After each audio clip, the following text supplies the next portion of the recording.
All right, we are on the air. Greetings, everyone, and welcome to live coverage of Orioles baseball, where tonight the Baltimore Orioles will begin the first of a three-game series against the Detroit Tigers at Comerica Park in Detroit. How you doing, everybody? It's your old pal, the Birdwatcher here, a.k.a. BW for short. Works for me. How you doing, everybody? We've had a day off. Probably needed one. We've got a huge series coming up here this weekend, and we'll have another day off on Monday. The Orioles are currently 2 games behind the New York Yankees in the American League East. 3.5 games up on the final wild card spot, and we've got 15 games left to play. It's crunch time, folks, and there's a lot of other information to digest, particularly on the injury front, as we are awaiting the return of some of our players. Some of them are just around the corner, others maybe a little bit farther off, but we have several players that look like they will be coming back in time for the postseason in some shape or form. So we're going to talk about that tonight, but we're going to go over the pitching matchups and the starting lineups. First pitch is about 7 minutes away. But first, folks, if you don't mind, I'm going to do just a check here with the Charm City chat. If you guys could just say hi to me and let me know I exist, that would be great. Because, again, this is the second broadcast since my automatic Windows update. The dreaded automatic Windows update, everybody. It caused my previous stream to be a bit of a mess, even though the outpouring of support was amazing.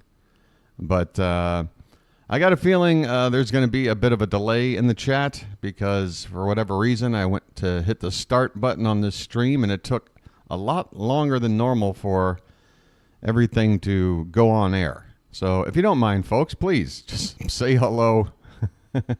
And how about a lag check, okay? Is that the way to do it? I'll say a number. Please type it in as soon as you hear it. The number is 9. I repeat, the number is 9. If you could just type that right on in, and then I can get an idea of how much lag we're working with here tonight. There is the number 9. Okay, well, that is a bit of a delay, and I'm only seeing one person chiming in. Wow. All right, well,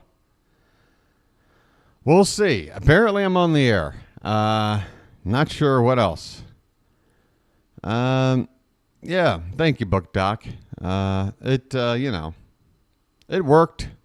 Obviously, though, the game itself was a horrific loss, and we're hoping for better. Anyway, you had a 9, and you were first. Okay. All right. Well, either way, I'm just reading them in order on the screen I'm looking at that you can see right in front of you. Anyway, tonight's ball game. Jeez Louise, what's going on? I got a feeling there's something terribly wrong with this computer now after this Windows update. I tell you what, I think, I'm not a conspiracy theorist, okay, people? But I do think that when it comes to certain necessities in life, like, say, cars or computers or cell phones, I honestly believe that when these products are manufactured, they are built to crap out on you after a couple of years because these companies understand that you're going to go back out there and buy again. Like, you don't have much of a choice. And they understand, whether it's a car company or a computer company, that you might not go after the same brand, but every company knows you're going to buy some brand. So they're probably all in cahoots. They're like, yeah, let's just all make these products crap out after a couple of years and force these people to keep buying this stuff. Because honestly, folks, remember regular landline telephones? Those rinky-dink little, $12, you can buy a $12 phone at a Rite Aid. That phone would last 40 years if you wanted it to, But a cell phone, It'll give you like 2 years, maybe, before things start crapping out on you. You know, it doesn't make sense. It's all just a gimmick, a ploy. Keep buying stuff. We know you need to. We know you need it. Anyway, just a little bit of a something.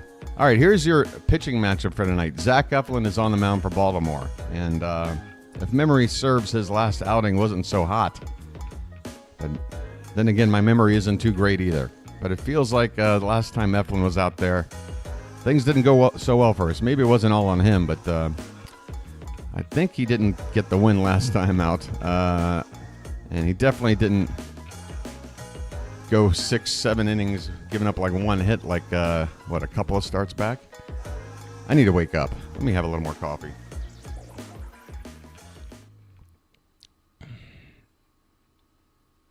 Oh, wow, Erica, that's real news right there. Tarik Skubal apparently got hit by a line drive on its pitching hand last night.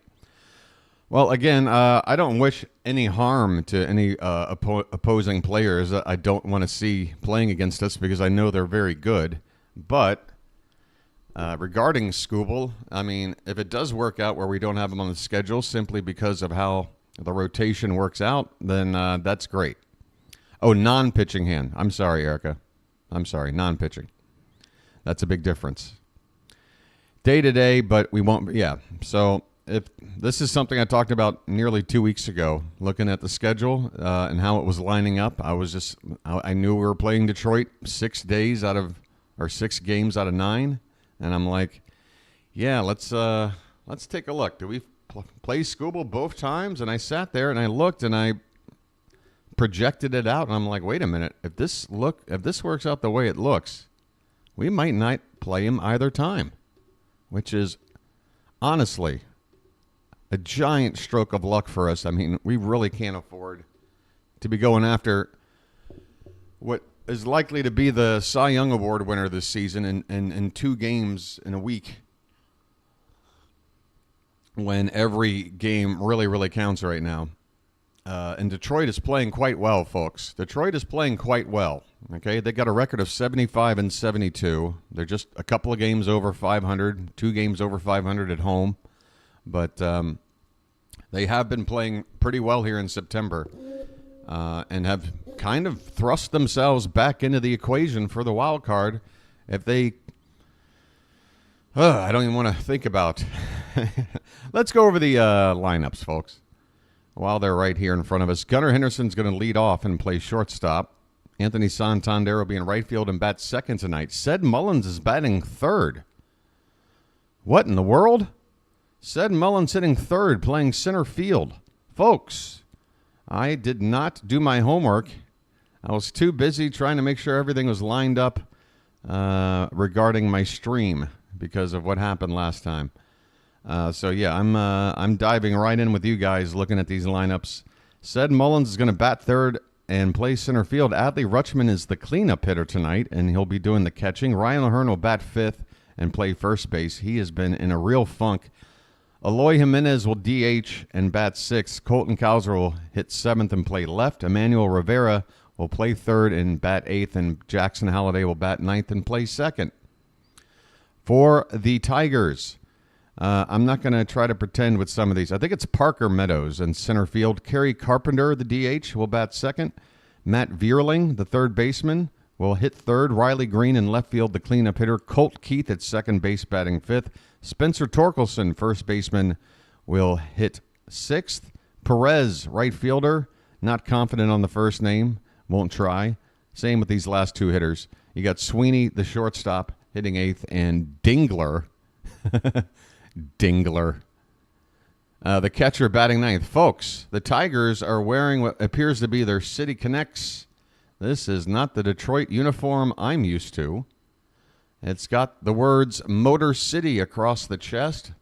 Dark black uniform with dark blue color combo. And Gunnar Henderson is at the plate right now. Folks, this game is ready to get started. His name's Gunnar, and he's dating my mom. First pitch of the ball game is swung on and fouled at the plate or dropped by the catcher. Either way, it's strike one on the outside corner. Gunnar Henderson batting .281, 36 homers, 85 driven in. Did I get that number right? This pitch is swung on and missed. So it's Brieske on the mound. I hope I'm saying that right. Brieske, right-handed pitcher. First time I've ever seen this guy. He's got Henderson 0-2 here to begin the ball game. The Orioles are wearing their orange jersey tops with the gray pants. Here comes the 0-2 to Gunnar, and that one is outside for ball one. That is a fastball at 98, so Brieske's got a pretty good heater in terms of velocity. 1-2 pitch is, this one's low and away. Wondering what the pitch mix is for this guy, trying to see what he's got. That was a changeup last time out. Okay. So just fastballs and changeups through the first four pitches. This one's lifted in the air to center field, and waiting on it to make the catch is Parker Meadows. All right, one down in the top of the first. Anthony Santander up next. That's not a tater tot, that's a tater giant. Folks, Anthony Santander, career year. He is doing some strange rituals here before he gets settled into the batter's box. He's ready to go now. Clubbed his 41st home run of the season in the last ball game. First pitch to him is a fastball upstairs for ball one. 242 average, now up to 41 homers and 95 driven in with 15 games left to play here. The 1-0 is a fastball, knee high on the outside corner, and the count even up, 1 ball, 1 strike. Hey, folks, get a load of this. I got new glasses on. Has anybody noticed? The 1-1 pitch is lifted foul, and the count will go 1-2. That ball's out of play. Folks, early yesterday on my off day, I set my glasses down on my bed, and for some reason I laid a shirt over those glasses. I was doing my morning routine, you know. And, yeah, I did that classic move. You ever go to sit on your bed and you go to sit on it with like one knee first? You know, you kind of prop yourself onto the bed with one knee and then kind of plop down. Well, I dropped my knee. I did a knee drop like a WWF wrestler right onto my glasses and shattered them. Anthony Santander has struck out here on a high fastball for out number 2. 2 down here for the Orioles. Yeah, I heard the crunch. When you hear the crunch, you're there. 2 down for Ced Mullins. Folks, Both said, now you know what to do. look at Ced batting third. And he takes outside for ball 1. How do I feel about Ced batting third? Well, I don't know if it's the right spot for him, but it's certainly an honor considering how many Oriole fans are ready to tell this guy to take a hike? This pitch is lifted in the air to right center field. Big ballpark here. And that catch is made by Meadows in center for the final out.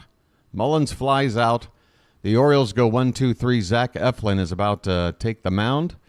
We go to the bottom of the first. Orioles nothing. Tigers coming up. Yeah, I went off the top rope, right down on the glasses, like Ralphie from A Christmas Story. I shot my eye out. Oh, speaking of eyes, you know, when I went to go get these new frames, which I really enjoy. I'm very, very happy with these frames. The only thing I would say I'm a little disappointed is I wanted to be able to find some frames with a little more character. You know, normally when I'm wearing clothes or, you know, anything else about my appearance, I keep it just simple. I'm not really looking to make an impression, but I think the one way I do sort of express myself is through my choice of eyewear. But, Yeah, these felt nice and comfortable, which was a big plus. I just liked, they're light. I took an eye test, and wow, my left eye. Folks, if you're aware about my neurological disorder, it affects the entire left side of my face with nerve pain, but it does more than just nerve pain.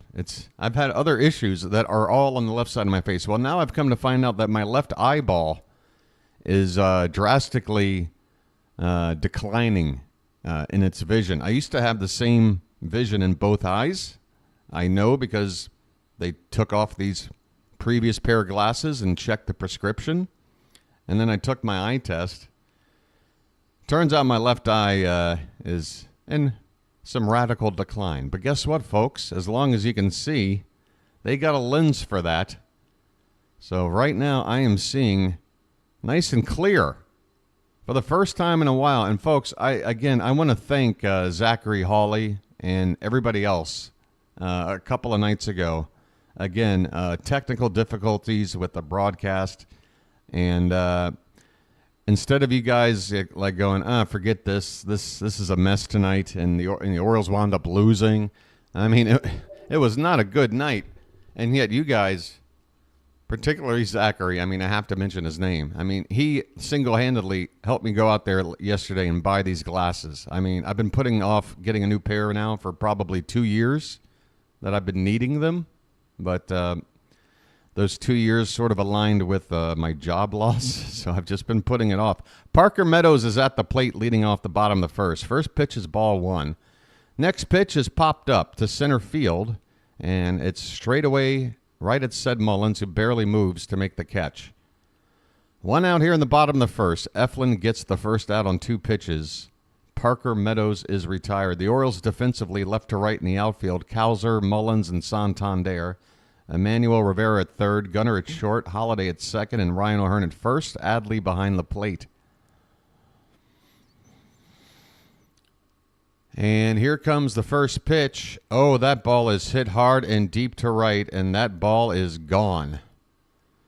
Wow, you knew it right off the bat. Kerry Carpenter, left-handed batter, DHing tonight, takes the first pitch he sees and hits it straight away to right field by several rows. And the Tigers take a 1-0 lead with a 1 out here in the first inning. Well, there's a wake-up call. You can even tell by Eflin's body language. He knew it. He knew it as soon as that ball left the bat. Not much you can say, folks. That ball was absolutely barreled up like he knew exactly where and when it was coming. All right, Matt Vierling at the plate. 1 out and a run in, and he takes outside for ball one. Apparently the Tigers' celebration after a home run is to walk around with a giant stick holding pizzas on it. Pizzas made out of some sort of synthetic material. Couldn't tell you what that's about, but interesting celebration. Here's the 1-1 pitch. Hit on the ground. It's a tapper to the pitcher, Eflin, who is very near the first base bag when he fields it, so it's a easy flip to Ryan O'Hearn for the second out. 2 down here in the first. Yeah, Bonnie, were those pizzas I saw? Oh, the owner of Little Caesar also owns a Tiger. Okay, is that the reason? It's a Little Caesars tie-in? That's almost gross. That's... And I even see right now Little Caesars advertising words on the back of the backstop there. Wow. So the Tigers and Little Caesars have a very tight relationship. Okay, Riley Green at the plate. He's got a 1-0 count. Next pitch is a breaking ball. That misses outside for ball 2. 2-0. So they celebrate by...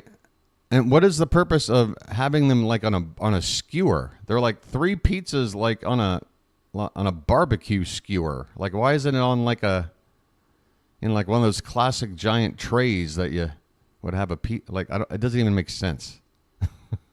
The 2-1 pitch. Maybe it does. I just need the explanation. Here's a ground ball to Emmanuel Rivera. He'll get it over to first in time, and the inning is over. But the Tigers do take an early lead on a home run ball by Kerry Carpenter. Again, he absolutely got every stitch on the first pitch he saw. It's 1-0 Detroit. We go to the second inning now. What is that? What is her or Meager? I don't know. I don't even know what that is. Fitz, what is that? How you doing, Fitz? Fitz, what's going on tonight? Your Red Sox and Yankees are starting pretty soon, right? Got that big weekend season. Meyer as in, it's a grocery chain. Okay. Gotcha. Interesting stuff. Get an actual tiger and let it run on the field whenever the Tigers get home. I tell you what. That's how they would do it back in the old gladiator days, right? Gladiator baseball.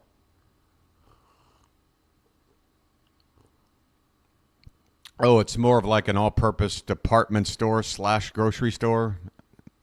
We got everything kind of store. Great. That's what we need. We need more stores like a Walmart. Just let's not have independent shops that specialize in things and maybe the owner actually knows a thing or two about the thing you're shopping for. Let's just open up these giant warehouses that's got everything because it's so convenient. And then you can be helped by somebody making minimum wage, and that's not their fault. It's just that's all they're going to get paid, who has zero knowledge of anything you're trying to buy. Whatever. It's just, what is going on? I just found out that Amazon has gone from something like 50,000 employees 10 years ago to now over 1 million employees. Something is wrong in the state of Denmark. Here's Adley Rutschman to lead off at the top of the second, and he looks at a called strike. Let the clutch out gently, okay? I don't need to say any more about that. 0-1 the count on Adley. He's hitting .254. Adley had 4 hits in the last series. He's showing some signs of a little bit of life. 1-1 the count to him now. .254 average, 18 homers, 74 driven in. Batting from the left side against the righty Brieske. And this pitch is fouled away. 1 ball, 2 strikes. So Brieske apparently is not going to last so long in this ball game, if I'm reading this correct, because right now there's a left-hander in the Detroit bullpen getting loose. So the Tigers didn't have an announced starter for this game until today. At least when I went to bed last night, they did not have one listed. So Brieske might be a reliever just trying to start the ball game. Here's a ground ball by Rutschman to the first baseman, Torkelson, who will just step on over to the bag unassisted for the first out here in the second. So the first 4 Orioles have been retired. Detroit defensively left to right, Riley Green, Parker Meadows, and Perez in right. Vierling at third, Sweeney at short, Keith at second, and Torkelson at first. Dingler is behind the plate. And Brieske's day is over. Okay. If we are up against a committee approach tonight, they don't even have a starter, and we don't win this, man, oh Shevitz, what are we doing? Man, oh Shevitz. Call to the bullpen, folks, in the second inning of a game where the guy who started got the first 4 batters out, and now he's gone. What the hell is going on here? Yeah.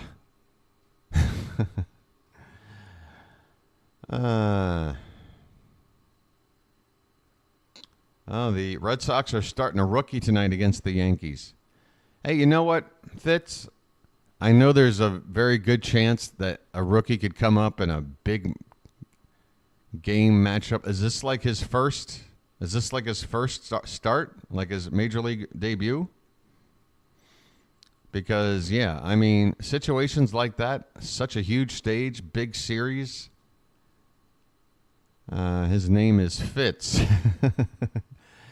Yeah, I mean, you never know, Fitzy, because, look, I'll be honest. This kid, Fitz, I don't know anything about him, but I know a lot about major league debuts with unknown pitchers. And, yeah, probably 65% of the time they get hit around. And you're like, damn, I guess I could have seen that coming. But sometimes you get this dude that nobody's got a scouting report. Nobody knows anything about the guy, and they can go out there and be pretty effective. So this guy has made one start. I hope he won. It was the White Sox. All right, it's Brant Herter on the mound.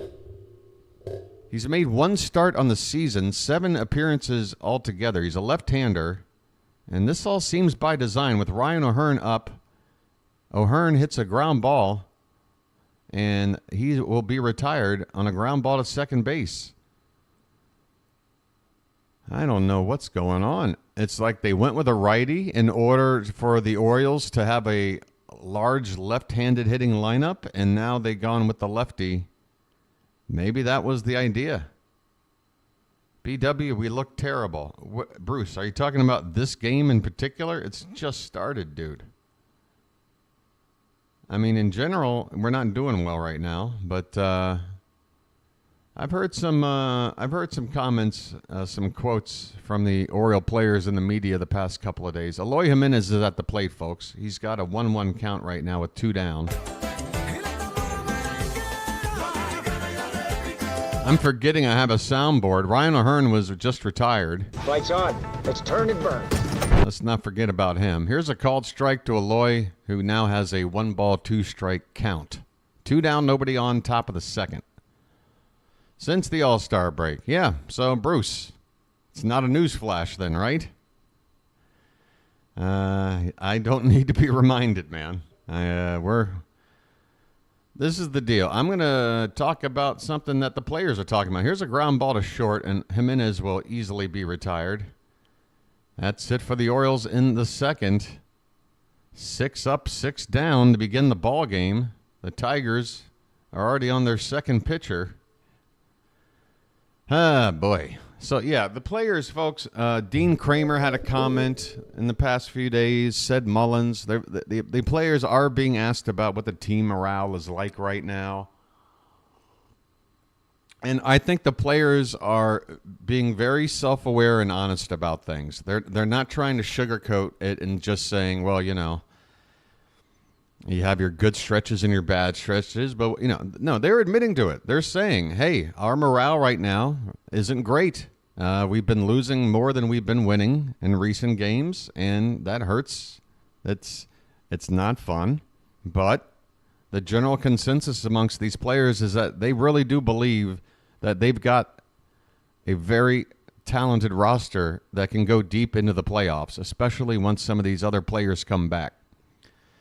And I seriously think that we've got enough time for just one moment, one spark that is going to give us that momentum once we get into the playoffs. Because, folks, look, this is the window to do it. This would be my approach when it comes to the team morale right now. I would have 2 phases, all right? Phase 1 is relax. And the reason why I say relax is take a look around, folks. There isn't a juggernaut team out there this season. Not in the American League, not in the National League. Nobody's going to win 100 games. This title this season is completely up for grabs. And this team is a playoff team that, you know, has won a combined 190-something games over the past 2 seasons, right? By the time this season ends, I would assume it's going to be right about 190 because we won 101, and we're going to be right about 90 here. Why can't we? I mean, every other team has got problems, folks. Every other team has got problems. This pitch is a little bit up and away for the first pitch here to Colt Keith, left-handed hitting second baseman. Chilo, If you respect the knowledge of Rock Kubatko, the beat reporter for the Orioles, go to his Twitter page right now, and you will see he did a little bit of a Q&A with some Oriole fans, and his number one thing was, folks, we're in the playoffs. Chilo, we're in the playoffs. We're going to be in the playoffs, Chilo. Hang in there. In fact, I'm going to ask you kindly to not even suggest for the remainder of the season that we're not going to make the playoffs. Because I refuse to believe that we're not. It's going to happen. We're getting in. 1 ball and 2 strikes on Colt Keith. Leading off the bottom of the second. Next pitch is hit on the ground and backhanded by Henderson. Whoa, that throw was high, but handled by O'Hearn. A lot of zip on that throw. But Gunnar does get it to O'Hearn, and the Orioles record the first out here against the Tigers here in the bottom of the second.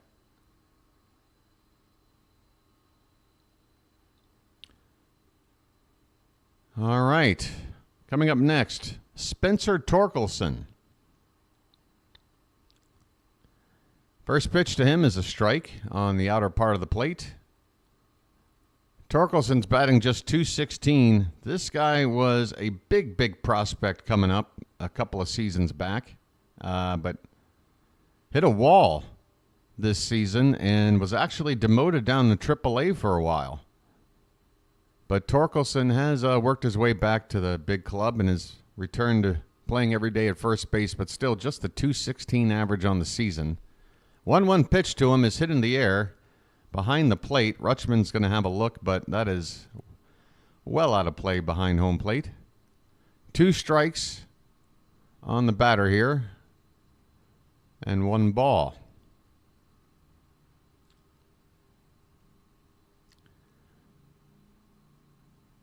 Yeah, folks, I just think this team is they just got to have a little bit of fun in the clubhouse and just pump each other up. Here's a ground ball to Gunnar. He's going to throw off balance, and that is a nice throw right there from Gunnar Henderson. There you go, Gunnar. Everything was perfect about this throw. That is how you do it. Just keep taking those reps, Gunnar. It's been a trial by fire here. Your first full season as a everyday shortstop. I think Gunnar's defense is going to improve. I think in the next year or two, those errors are going to come down. We got a curveball for a called strike here to Perez, our left-handed batter, number 7 hitter in the lineup, hitting .241. And this pitch is low and away, 1 ball, 1 strike.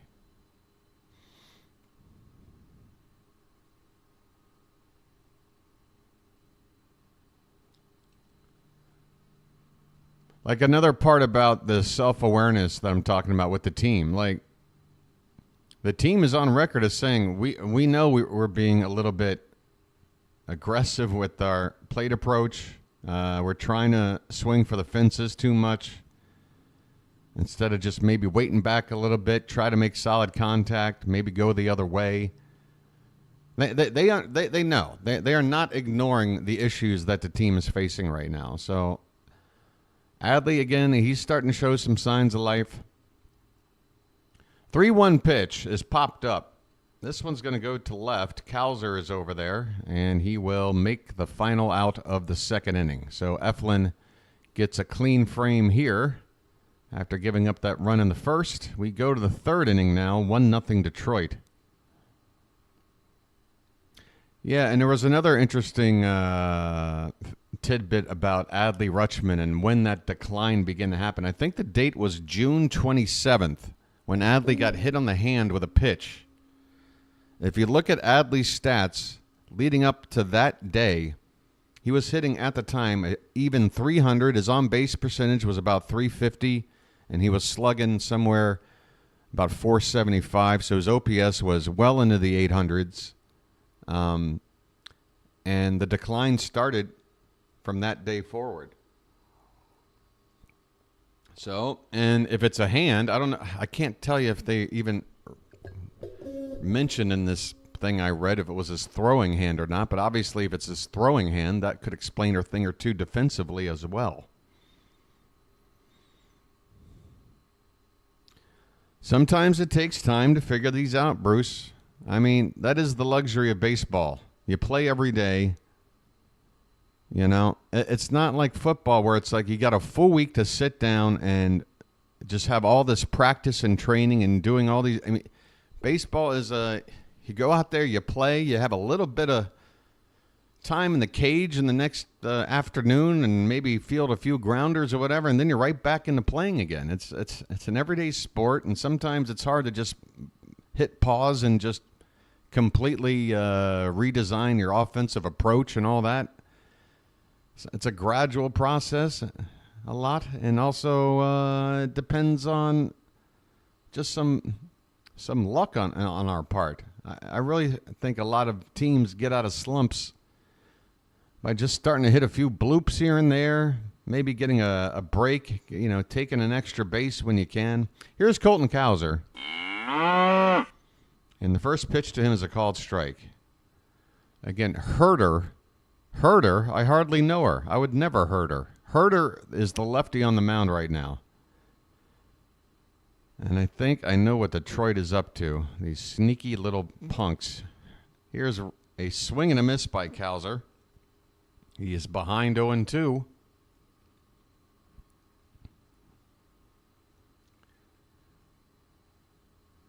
(0-2) pitch. Swung on and missed. My goodness, Cowser. I said he needed a day off. Well, he got one. So did the rest of the team. But I've seen a lot of ABs like this from Cowser in recent games. He's one of those players that needs to pick it up. He's been striking out a lot. And oftentimes only needing 3 or 4 pitches before striking out. Here's Emmanuel Rivera. Mr. Emmanuel Lewis. And he takes a called strike. Rivera is hitting .226 on the season. Most of that was with the Marlins. And he hits a tapper back to shortstop. And an off-balance throw. It bounces to first, but Torkelson handles it. And that will be a ground out. 6-3 for Rivera. The Orioles continue to look for their first base runner. We now bring up the number 9 hitter, Jackson Holliday.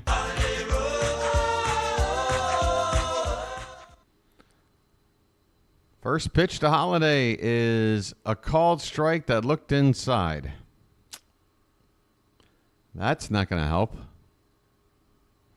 Jackson's got 5 home runs and 21 RBI through 49 games this season. Check swing, he went around, and it's 0-2. My goodness, this is...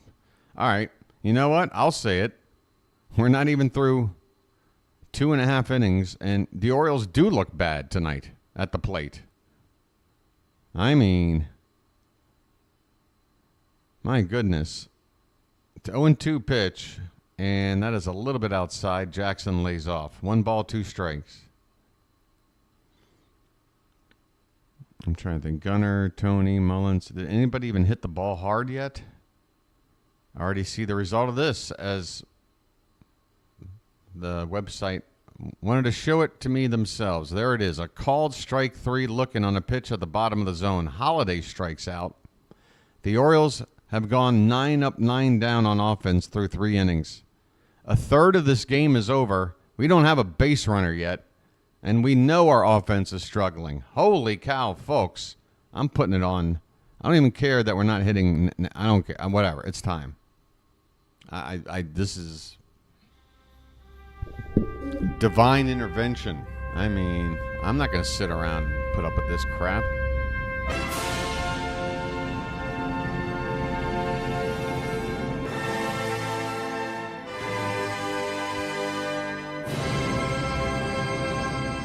And no, I don't want to hear any of that. Oh, that hat stuff, enough BW. What a gimmick.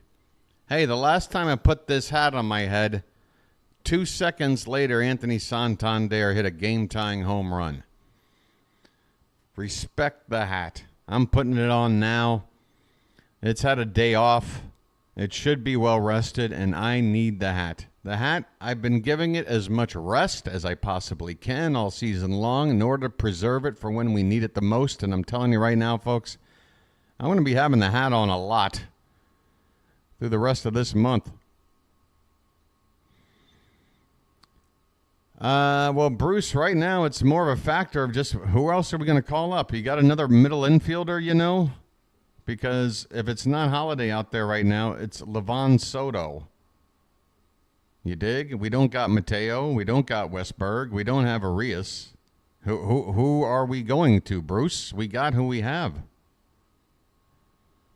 I mean, it sucks. Ryan O'Hearn should not be playing as much as he is, but because of the Mountcastle injury, he is. Holiday probably shouldn't be playing as much as he is, but because of the injuries and the option being Livan Soto, they're going to go with Jackson. That's why we need some of these players back. And, of course, yeah, trading Connor Norby. You want to talk about a move that hurts. How valuable would Connor Norby have been after we lost two right-handed infielders, Urias and Westberg? Here's Trey Sweeney to lead off the bottom of the third, an 0-1 pitch, and now this one is outside, 1 ball, 1 strike.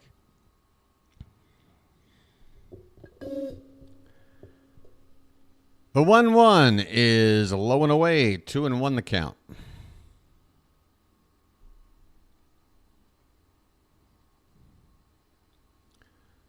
Sweeney's hitting .231. I wonder if he's related to any of the other mini Sweeneys that have been through baseball. This ball is fouled away. Mike Sweeney comes to mind. I think he had a long career mostly with Kansas City. Here's a 2-2 pitch to Sweeney. Swung on. He gets just a piece of this curveball. Fouls it off to stay alive. 2 balls, 2 strikes still on Sweeney, leading off the bottom of the third. 1-0 Detroit. First game of 3 in Detroit and first game of 6 against the Tigers over the next 9 ball games. There will be just one series in between when we face Detroit at home next week, and that is the Giants coming up midweek, Tuesday, Wednesday, Thursday next week. San Francisco's coming to town next, folks. Final homestand of the series after this weekend in Detroit. Payoff pitch is inside for ball 4. And Zach Eflin walks the leadoff man, the number 8 hitter in the lineup, Sweeney. All right, well, let me get a good look at Dingler. Folks, this is Dingler. Dylan Dingler. Oh, I love the alliteration. 141 average, 1 homer, 8 RBIs. Folks, Dirk Diggler is at the plate right now. And the first pitch to him is a called strike at the bottom of the zone. Dirk Diggler hitting 141.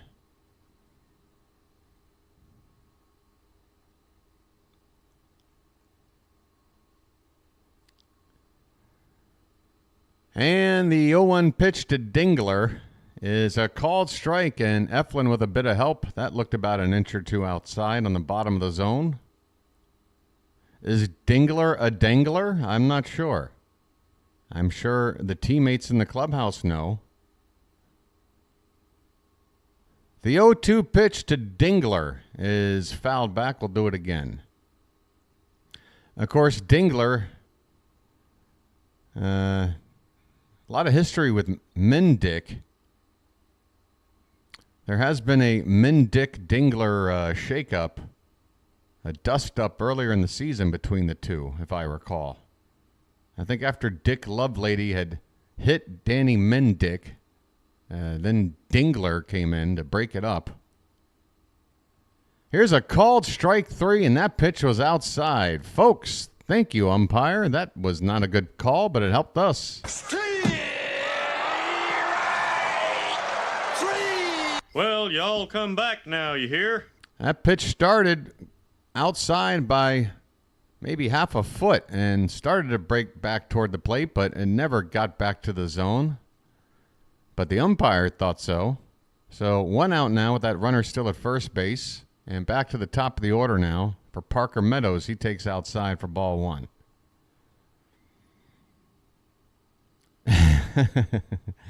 Oh, Rob. Careful, man. That is an accusation. You are throwing out accusations there. You could be held for, what do they call that? Slander. That is libel, sir. Hey, diddle, diddle, the dingler and the fiddle. Parker Meadows sounds like a cemetery. Yes, folks, be sure when you lose your loved ones, come on down to the Parker Meadows Funeral Home. We have free parking and a nice buffet. 2-0 pitch to Meadows is a called strike. 1 out, runner at first. 1-0 Tigers, bottom of the third.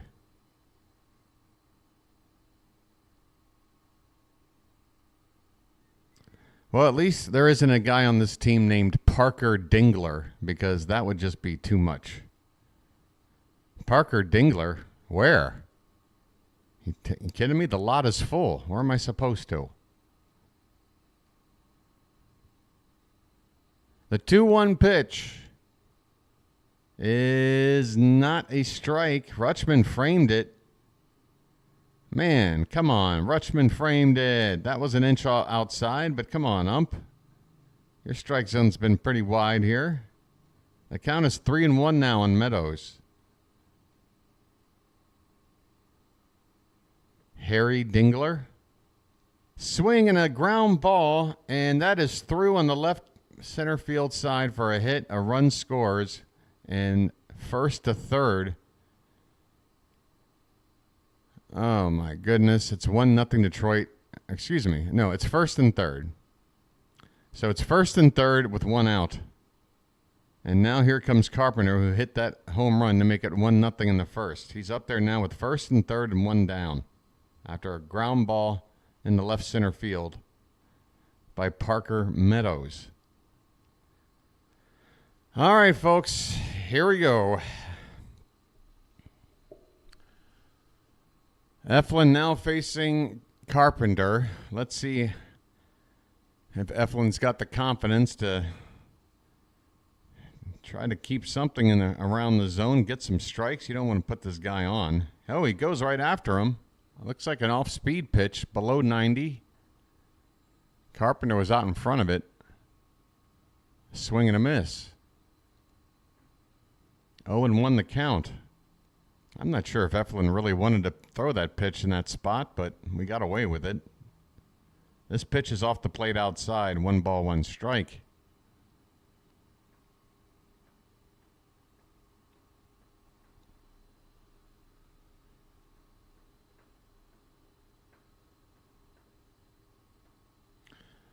Eflin takes a look at the runner at first, and the 1-1 pitch is swung on and miss. Is that Eflin's heater? 89 again. Is he only throwing 89 mile an hour fastballs? Okay, so that's the cutter. All right, well, that makes a little more sense. You throw a cutter, it takes off a couple of miles an hour.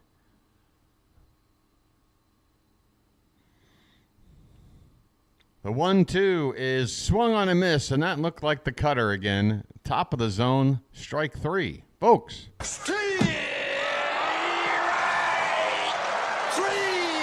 Well, y'all come back now, you hear? Mike, ask Charm City Chat. I'm sure there's a few people here right now that are absolutely certain that it seems like we're going to lose tonight. Me, on the other hand, I'm going to hang in there. Matt Vierling at the plate.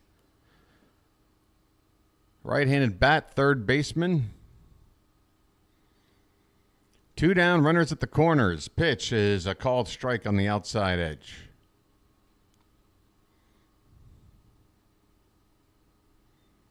I don't know why this has to keep... I mean, this is what Yahoo used to do. Stop, just stay right there where I want you and don't move. Thank you.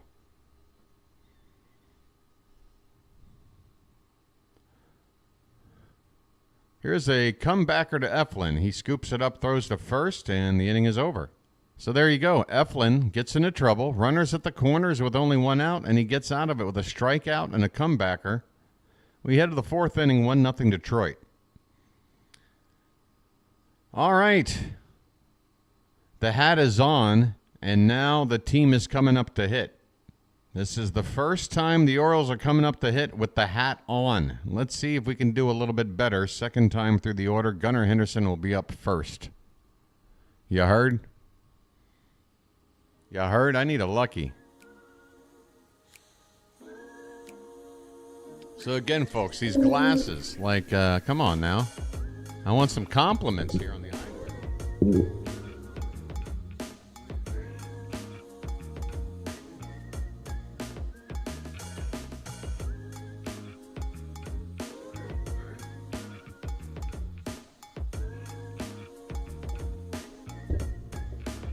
Zachary Hawley, if you are out there, buddy, make yourself known because I want to personally thank you. I probably wouldn't have been able to purchase these glasses the day I needed them right just off the bat like that if it weren't for that phenomenal outpouring of generosity by the birdwatcher community the other day. Oh, by the way, folks, also, I created a post. I got a couple of things. One thing super quick. I'm not sure how quickly I can get it up. Let me try to bring it up over here. There is a bird watcher who made themselves known as being the person who grabbed subscriber number 2131, which is of course, the highly coveted Ripken Breaking Gehrig number. And here it is. It's Alan Cland. Alan Eklund, Alan Eklund, excuse me. Alan Eklund, 2777 from 2 days ago wrote, "Hey BW, I believe I was the 2131 subscriber tonight. Well, last night, really. I watch you from my TV on my YouTube app, so I couldn't comment because I don't use my phone or PC to watch. But I've been a viewer for a few months now and only thought to subscribe when you prompted me to during this game. You said to message you, so here I am." Well, thank you, Alan Eklund, and enjoy having that historic number. Folks, I posted a community post during the off day yesterday, and there really wasn't much in terms of updates or anything pressing. I just wanted to say thank you to everybody, and I got some very, very nice comments there. And I tell you what, next half inning, we'll go over some of those. You guys, again, yesterday was phenomenal. It was also kind of not. Wait a minute, what happened? We cut back with one out in the inning. It went from commercial break in progress to Anthony Santander at the plate with an 0-1 count, with Gunnar Henderson already retired. Are you kidding me? What kind of coverage is this? The 1-1 pitch to Tony is low and away, 2-1. I don't know if you're watching the same feed I am, folks, but they just never showed a Gunnar Henderson AB. I'm sure he went after the first pitch and something happened, but that's ridiculous. I mean, folks, if you're running ads and you're not back in time, you cut off the ad. Pay the advertisers back for your screw up. Don't ruin it for the fans investing their time watching your broadcast and completely missing an at-bat like a Gunnar Henderson at-bat, for crying out loud. Oh, your boy. It changes night to night with MLB.TV. I don't think this is the Masson coverage here. We got Tony with a 2-2 count. Folks, I'm just going to hit this button because I haven't heard it yet tonight.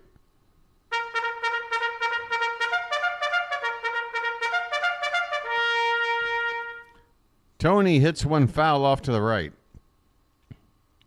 So Santander began the game batting from the left side against the righty starter Breesky, but now batting right-handed. Second time up against this lefty fellow by the name of Herter.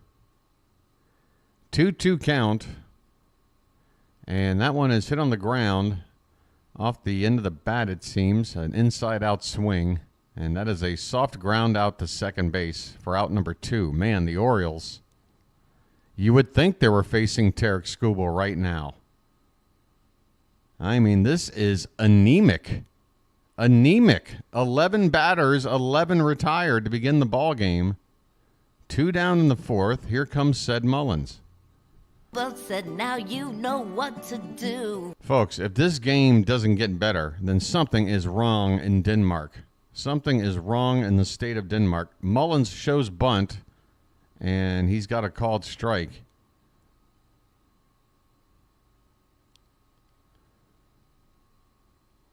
Two down, nobody on. And the next pitch is inside, 1 ball, 1 strike.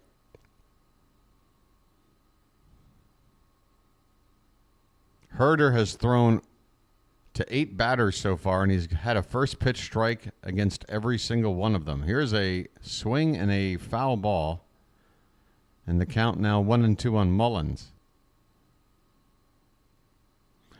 I don't know, Mike. I don't know. I mean, these guys know how to hit. They do. And the fact that it's a team-wide thing and not just individual players. Here's a ground ball stopped by Torkelson near the foul line. And he's able to flip it to Herder in time to beat Mullins to the bag. That was a close play. Ced nearly got to the bag first, but that'll do it. Well, Ced is still hanging around first base. Let's see if the Orioles want a challenge. We're going to get a replay here. Let's see. It was close. It doesn't look like there's a challenge. We go to the bottom of the 4th. 1-0 Tigers. The Orioles, 12 men up and 12 men down to begin the ball game. I don't know if that's happened yet. I don't know if we've gone 4 innings to begin a game without anything. I mean, we've definitely gone 4 innings without a hit. I don't know if we've gone 4 hits without a single base runner. Ben McDonald went to the Orioles dugout and put some voodoo on the bats to try to get him hot. He might have made it even worse. Boy. Look, all I can say is this, folks. If a slump in baseball is any sort of reflection of real life, you know, when you have a real life slump,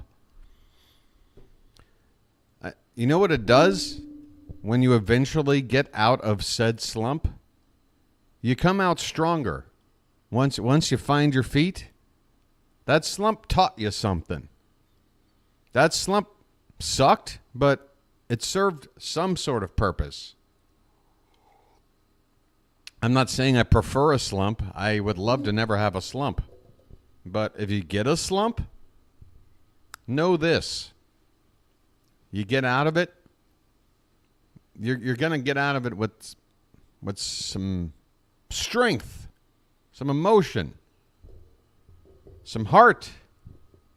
I'm not giving up on this team, folks. Ohtani might pitch in October. Wow. Rob, tell me more. That's nuts. Why would they risk it? I know they've had a lot of pitchers go down with injuries, but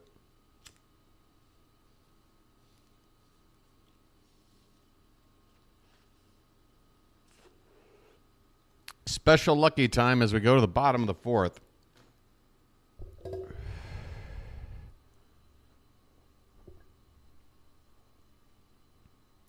And the 1-0 swung on and fouled away. You know what I think Ben McDonald ought to do to help the clubhouse out? And I think he talked about this on that Chill video. He did a similar stunt. Just toss an alligator into the clubhouse when nobody's looking. Walk away and watch everybody lose their mind. And then maybe everybody freaking out together. It'll be a team bonding experience.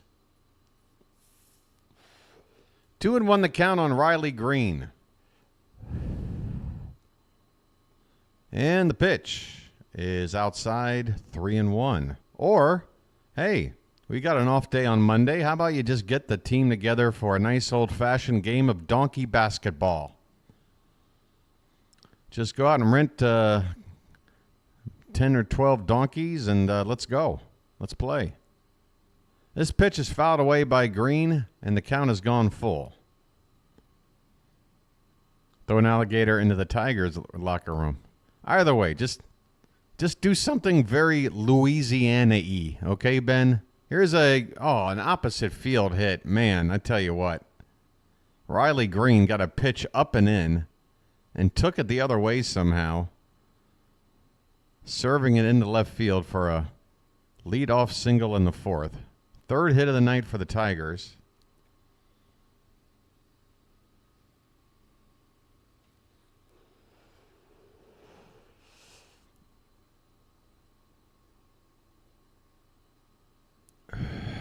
You mean the game horse, like the basketball game?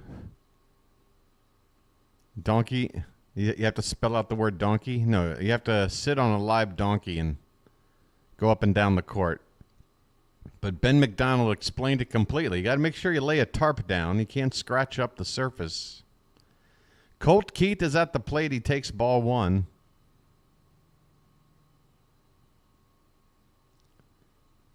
Yeah, Ben McDonald is a Cajun sensation, okay? He's right up there with Justin Wilson. Get yourself a little bit of that cayenne pepper, some of that onion. Mix it up there. Tastes good right there, that gumbo. Here's a swing and a miss.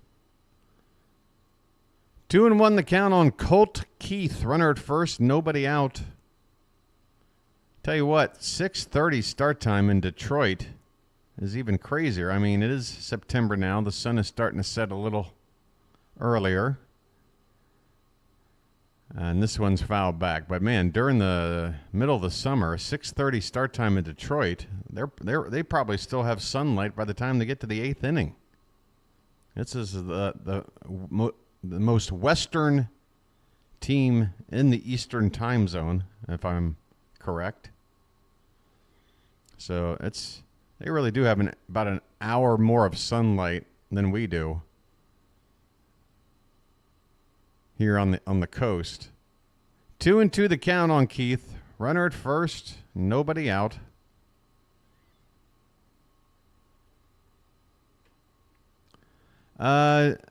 Some fields, Rob, used to be the tradition. If you go back and look at the old days, especially during, like the dead ball era, Babe Ruth era, it was more common than not to have a dirt track leading from the mound to home plate. And I think Detroit was one of those teams that brought it back just sort of as a, classic sort of thing. This ball's fouled away, 2-2 the count. Yeah, and just catchers wearing out the field from trotting back and forth to the mound.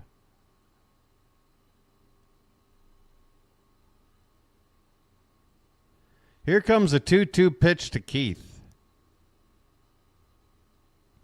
Yep, Scotto, we just might have.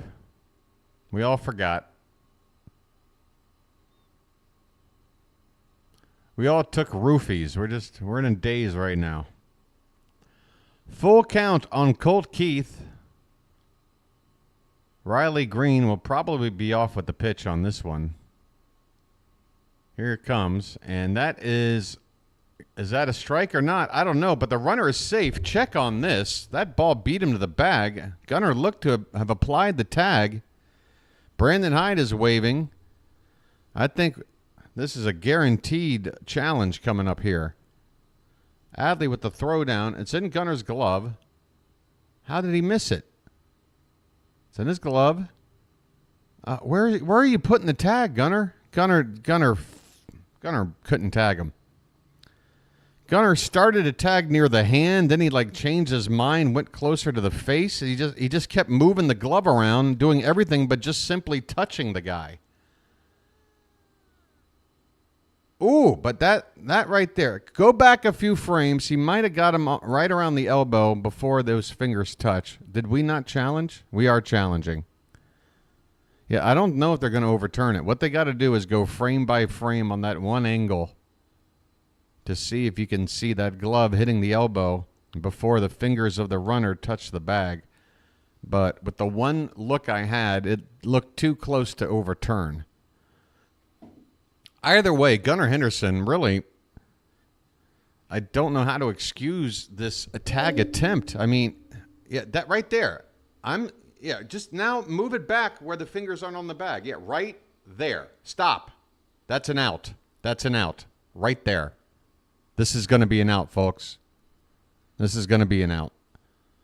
They've got the right angle. They went frame by frame. This should be overturned.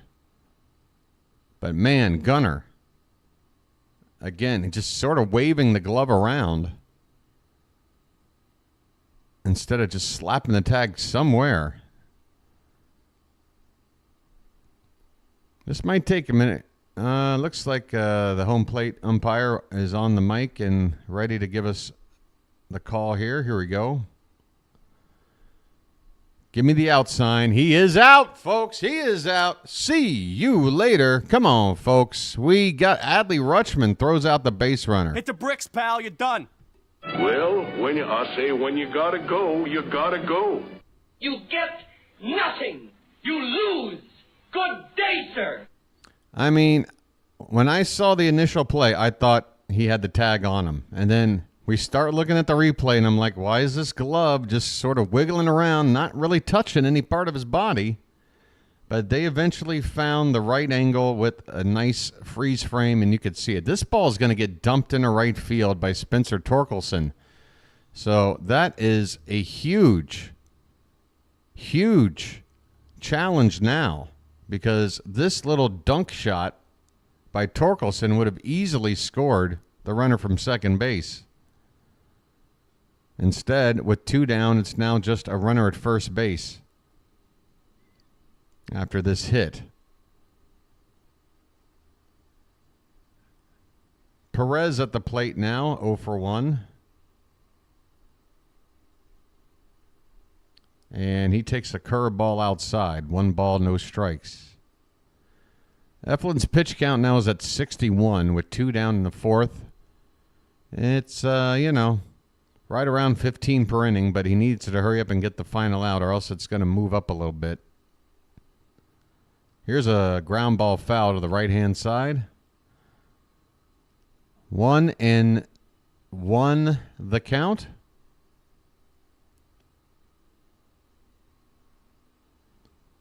One to nothing Tigers on a solo home run in the first inning. Second batter up for Detroit. First pitch he saw from Eflin, maybe the 4th pitch he threw in the ball game, blasted out to right field for a solo home run. 1-1 pitch is over the plate but low. 2 balls, 1 strike. On Perez.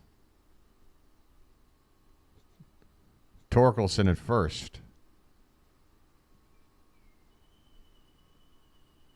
Boy, the birds are chirping this morning. This pitch is fouled away, 2-2. The birds are chirping over here, folks, and I might have to, I'm not sure how bright of a morning it's going to be. I might have to throw the blanket over the curtain over here to keep that light from getting too hot. I still haven't had a regular Lucky yet. I am due.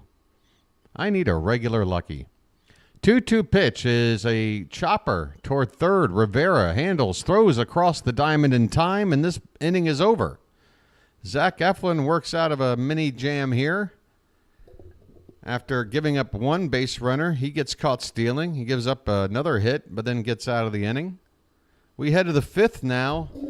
Tigers 1, Orioles nothing. I mean, folks, if we just had 1 frickin' hit on the board, I don't think we'd be nearly as frenzied right now about this anemic offense.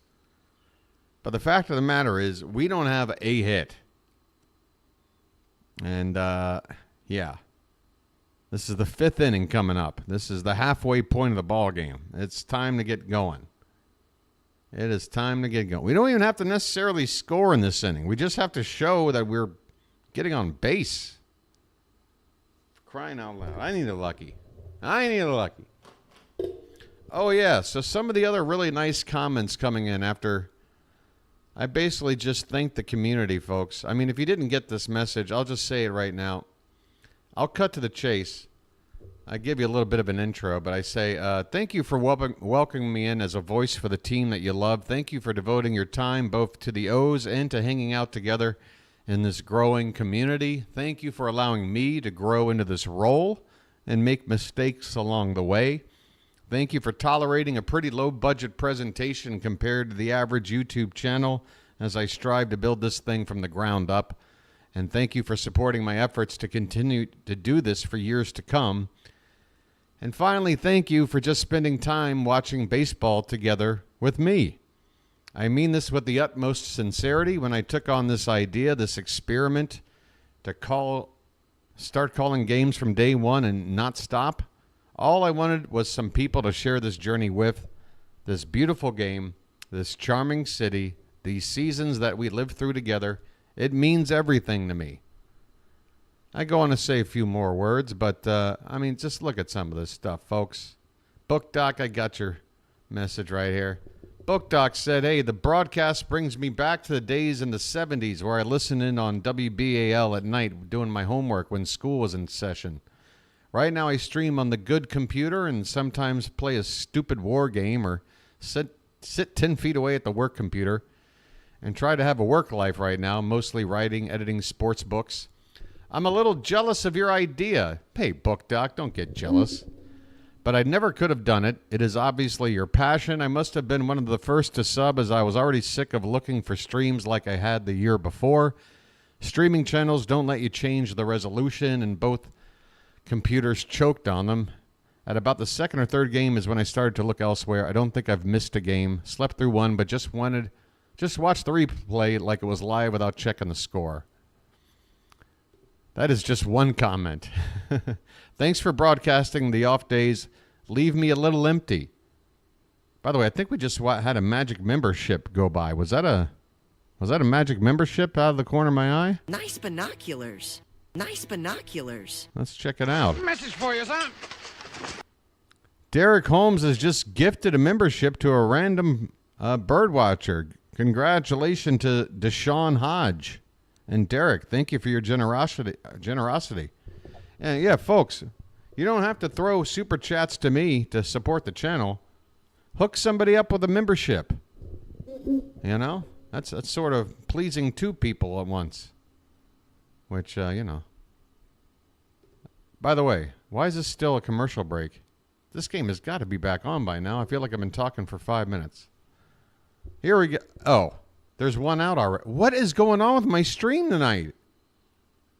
This ball, we already have a runner on base, which is great news. Ryan O'Hearn is at the plate, and there's one out. So we're 3 batters into this inning? Folks, I humbly apologize. I felt in my mind like I was taking a long time, but I'm sitting here staring at commercial break in progress. Did that ball hit the umpire on the way foul?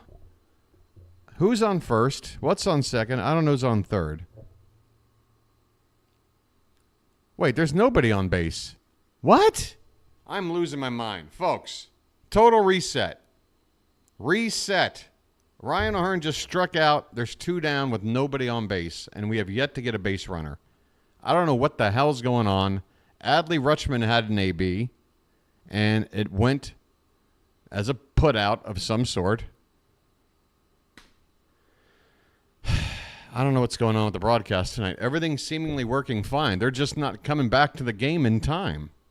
Eloy Jimenez is at the plate. He pops one straight up in the air, and this inning is over. 3 outs. Wow. It took the right fielder coming in out of nowhere to make a diving catch because nobody around that shallow fly ball took the initiative to grab it. And coming out of nowhere on the screen, the right fielder made a diving catch. So Jimenez nearly found the Orioles' first hit. But there you go, folks. 5 innings in the books. And that was the tiniest whimper yet. I mean, that was how many pitches in that inning? 6? I'm assuming the first out by Rutschman was a quick one. I mean, this is ridiculous. I thought the whole idea was like, okay, we need to work the count some more, be a little more patient. I mean, how the hell do you have a 6-pitch inning in a game where you have yet to get a base runner. What the hell is going on here?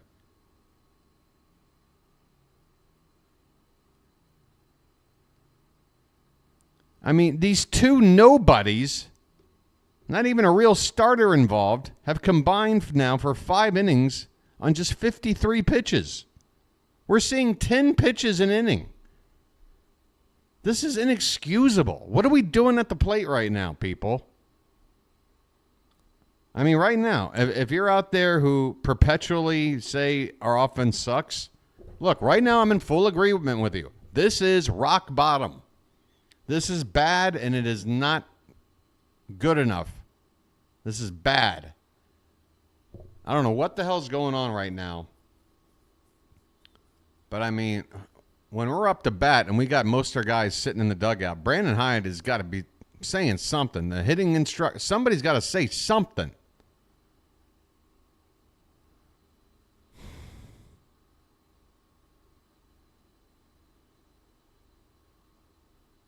That's what it feels. Honestly, Gerald, that's what it feels like. It feels like the team. I'm not saying that's the case, but that is what it feels like. It feels like the team doesn't believe in Hyde for whatever reason. Like he's lost the clubhouse. I don't know if that's the case. I'm not making that accusation, but it is something that has to be put on the table as a possibility, right? This pitch is off the plate because, again, this is a team-wide thing going on right now. It seems to only be getting worse. So that tells me it's not about just mechanics or something else. There's something going on with the chemistry right now. There's something going on with just we're not all in. I mean, it's such an opposite optics from last season. Last season, everybody felt so connected. This ball's grounded to first base by Sweeney. O'Hearn will take it to the bag and will make the put out unassisted. 1 out here in the bottom of the 5th. I mean, again, I'm not trying to come down too hard on Hyde. I'm not. But I'm really finding it difficult to come up with another rational explanation for this. And Rob, that's an excellent point because, again, that's what I've always been saying, that's Hyde's biggest strength is the chemistry of this team and the guidance of a young team and gelling them together and having a positive vibe in the clubhouse. But something must have happened in June or July. Something internally must have happened. That's the best theory I can come up with. And again, I don't like to sit here and dive deep into theories because that's all they are. I don't know. 1-1 the count with Dingler at the plate. But it is very concerning. To me, that's more concerning than anything because you can fix a swing, right? You can fix some of these situational things going on in the ballgame. What you can't fix is a team that has lost their manager. That is something you cannot fix. There's no reparation. There's no repair. 1-2 the count on Dingler. That one is tapped foul at the plate. It rolls off to the right. Still a ball and 2 strikes.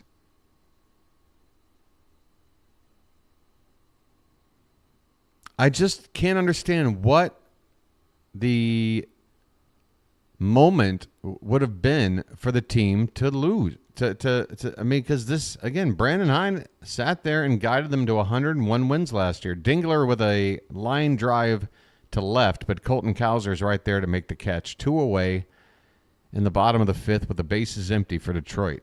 Parker Meadows now coming up. So 3rd time through the order here for the Tigers.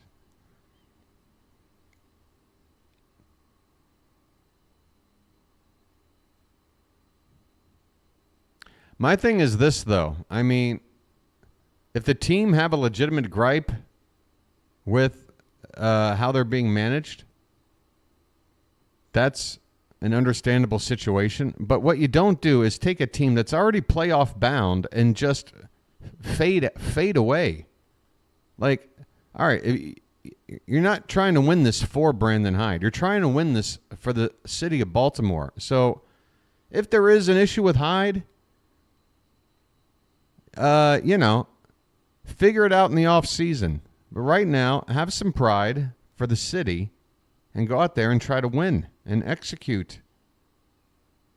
And stop worrying about whatever the drama is going on in the clubhouse. 2-1 the count on Meadows. And again, folks, when I say drama in the clubhouse, I don't know. I'm just speculating. The 2-1 pitch, that is hit to first base. O'Hearn has it, and he goes over to the bag for the unassisted put out to end the 5th inning. 6th inning already. This game is flying by. I have not had a regular lucky yet, and the Orioles have not. Okay, fine. If it takes lighting up a lucky to light up this goddamn offense, then so be it. 1-0 Detroit, going to the 6th.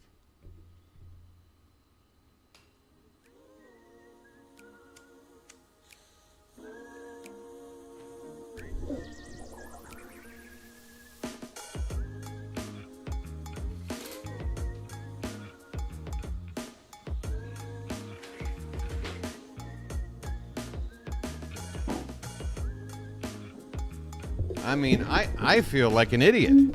I'm sitting here for the last couple of weeks seeing Detroit on the schedule and going, boy, I hope we can dodge Skubal. We can't even get a base runner in 5 innings against a combo starting pitching Frankenstein's monster pitching, whatever the hell they're doing this tonight.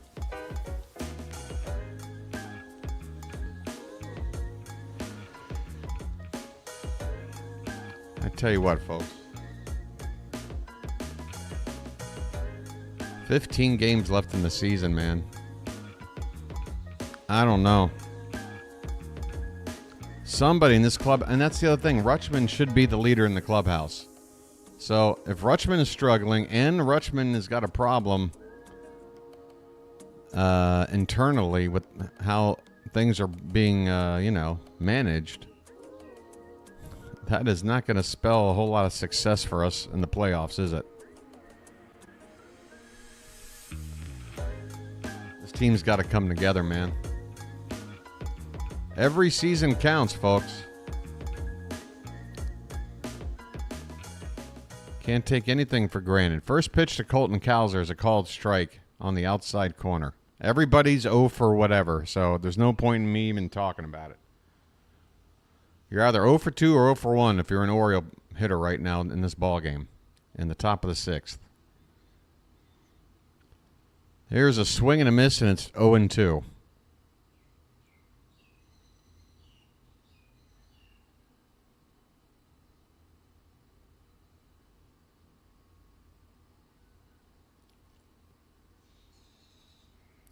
The 0-2 pitch outside, 1 ball, 2 strikes.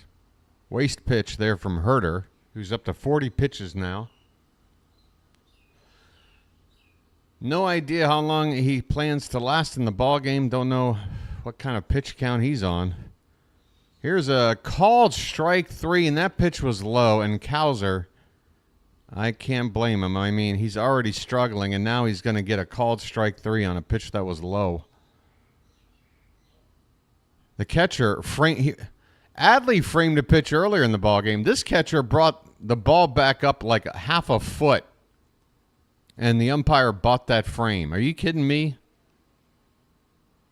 Emmanuel Rivera at the plate.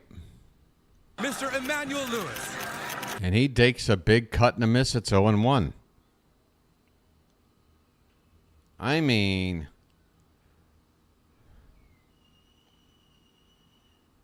Herter has now thrown first pitch strikes to all 13 batters he has faced, and now it's 0-2 as Rivera chases one off the plate. 0-2 on Rivera. This is so bad. I'm wondering if it's these brand new glasses I'm wearing. I mean, you talk about swing and a miss. Rivera down on 3 pitches. You talk about superstitions. I'm wearing a new pair of glasses, and the Orioles, ever since my new pair of glasses, have gone now 0 for 17 in the ball game. Screw this. Here. I got the backup old pair. I'll put it on with the broken glasses and everything. You got the messed up wire coming off of here.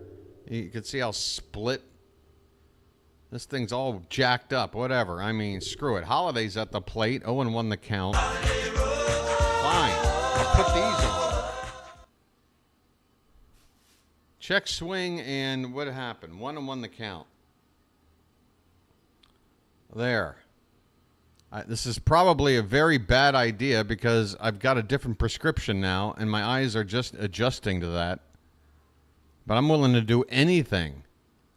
I'm willing to do anything to get this offense to wake up. This pitch is outside, 1 ball and 1 strike. I mean, what do you want? A handy? I'll give you a handy. The 2-1 pitch, right in there for strike 2.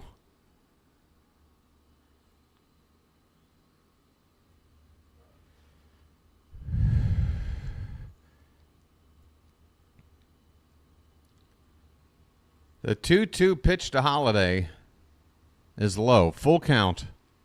Full count. We're 1 pitch out of the zone away from getting a frickin' runner on base. Gunner on deck. The pitch. Swing and a miss. Inning over. All right, no glasses. 0 glasses. How about that? What do you want? What do you want me to do, Baltimore? Zeros through 6 innings. Against who?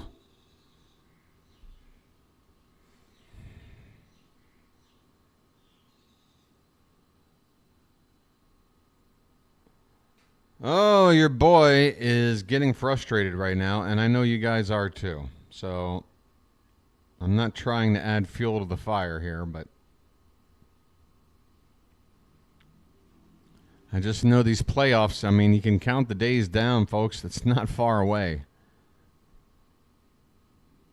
I do not want to wind up a wild card team, lose 2 games, and that's it. 2-game postseason. Right now, that's what we're looking at if we're playing like this, obviously.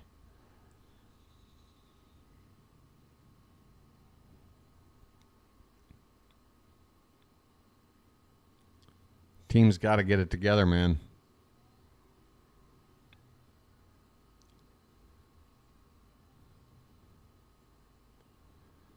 I mean, either they're not going to figure it out and it's going to be one of the just worst, like just fadeaway teams that had a chance to do something this season, or it will be a case of something out of one of those sports movies, you know. Team down on its luck. A team everybody gave up on. They go into October. Nobody's picking them to get out of the first round, whatever it is, you know. And yeah, we look like we got no chance, and then the magic comes in. I don't know. I can only hope. Man, oh man, just get us on the board. There's a couple of Oriole fans there in Detroit.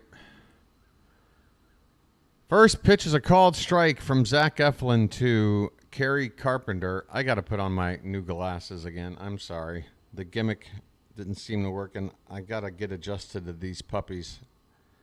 The 0-1 pitch is up and away. 1 ball, 1 strike. Carpenter has the only run of the game, a home run back in the first inning. Other than that, the Tigers haven't done much either. 3 other hits. This ball's hit in the air. Should be playable. Mullins coming in makes the catch in center field. 1 down in the bottom of the 6th. 81 pitches right now for Eflin.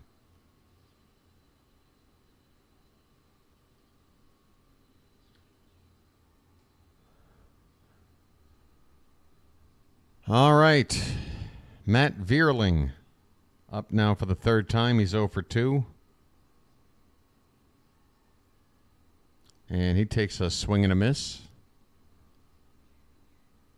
Hey, the likes are closing in on 100. Hey, folks, I haven't talked about it yet tonight, and this game is flying by. If you wouldn't mind, folks, if you are watching right now, please hit that thumb at the bottom of your screen or device. It really does help out the channel, and in a game like this, we need some positive vibes for the channel if we can't get it from the team. This pitch is fouled away, and the count is 0-2. On Matt Vierling, 1 out, nobody on, bottom of the 6th.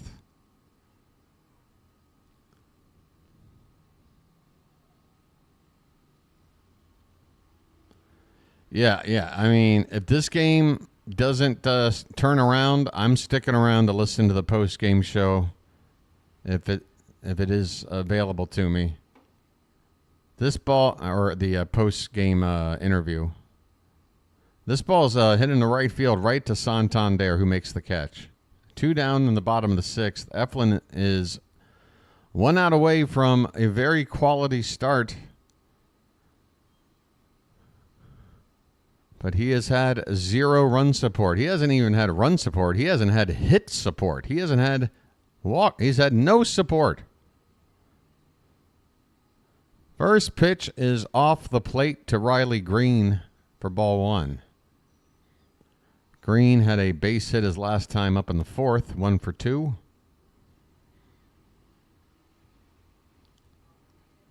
Next pitch is hit foul right-hand side. And the count 1 ball, 1 strike.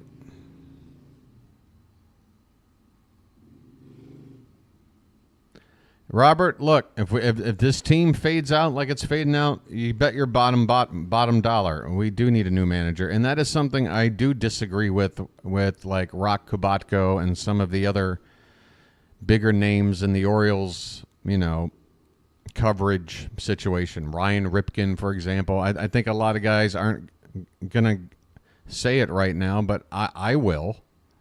Brandon Hyde's job is on the line here, folks. This pitch has popped up. Third base side, right on the foul line, Rivera makes the catch to end the inning. Zach Eflin, 6 innings of 1 run ball. Just that one bad pitch on the first pitch he gave to the second batter of the ball game. It got drilled. Otherwise, he's done everything you could ask for. We're now going into the 7th inning. The Orioles have 3 innings to go, 9 outs to play with to wake up.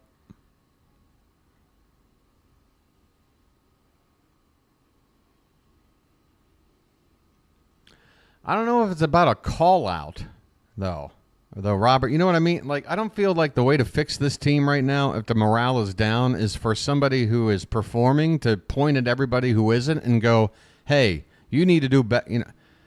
We need encouragement. We need encouraging words, okay? And at least that's my philosophy. That's the philosophy I try to apply with some of you guys right here in the chat, is words of encouragement and when times are bad. Not sitting there and going, hey, you're the one to blame for why we suck right now. What is that going to do?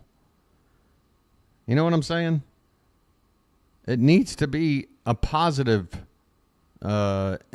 intervention. This team's not going to succeed if, there's bitterness going on between players.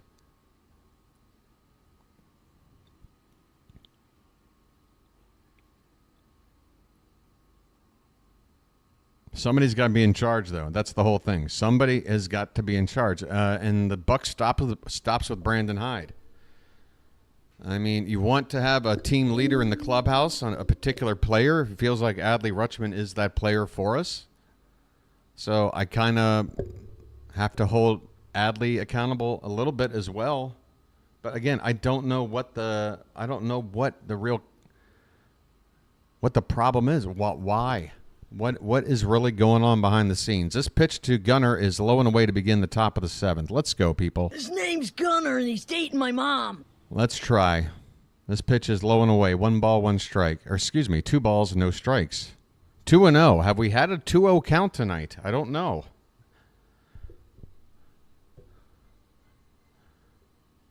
The 2-0 pitch is taken for a strike.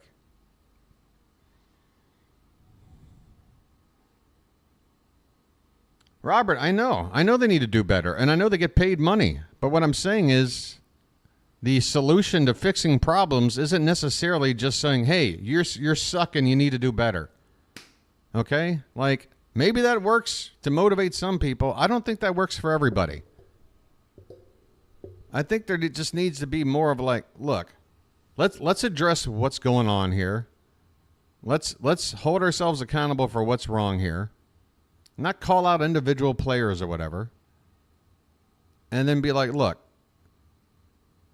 again, it's what I said a few innings back. This season, there isn't a team out there that is crushing it, okay? There's no 100-win team out there. There may not even be a 95-win team out there.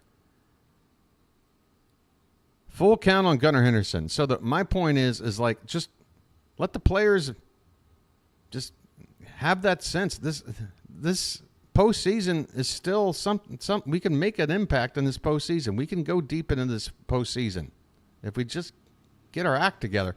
Here's a foul ball to the third baseman in foul ground, and he has to make a diving attempt, and he does not make the catch. So Gunnar's at bat will stay alive with a full count, leading off the top of the 7th.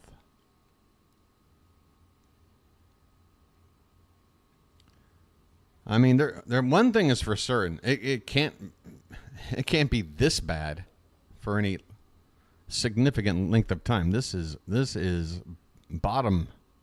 3-2 pitch swung on, hit on the ground to second. Colt Keith will throw to first, and Gunnar is retired. All I'll say about that at bat is at least it was a lengthy at bat. Gunnar, worked the count full. That actually felt like the first real at bat of the night. So take of that what you will, but either way, 1 out here now for Anthony Santander, batting again from the right-hand side. That's not a tater tot, that's a tater giant. And he goes after the first pitch. 1 bounce to third, and he's done. Jeez Louise.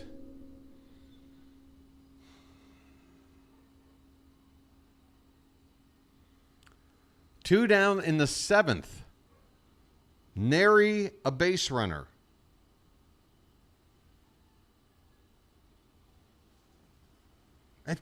I mean, I don't want to say it, Rob, but it feels that way. It feels like the team is just collectively just saying we're not even going to try to win this game. This pitch of Sed Mullins is called a strike. That looked a bit inside. 0-1 the count on Sed.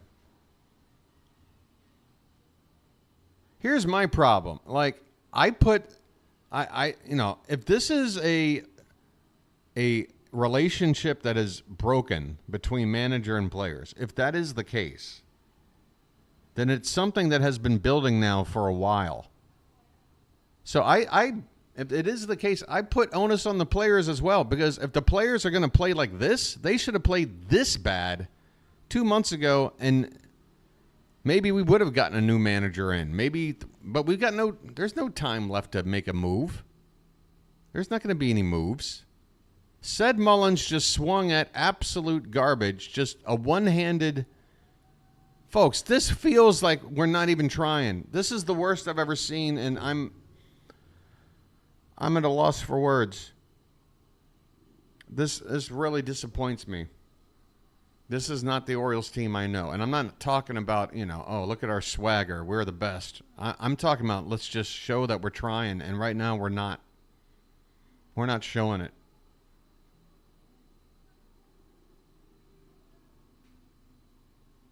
Did you see that last swing by Mullins?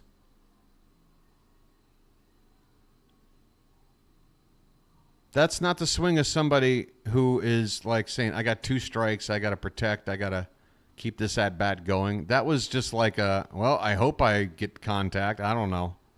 It's just.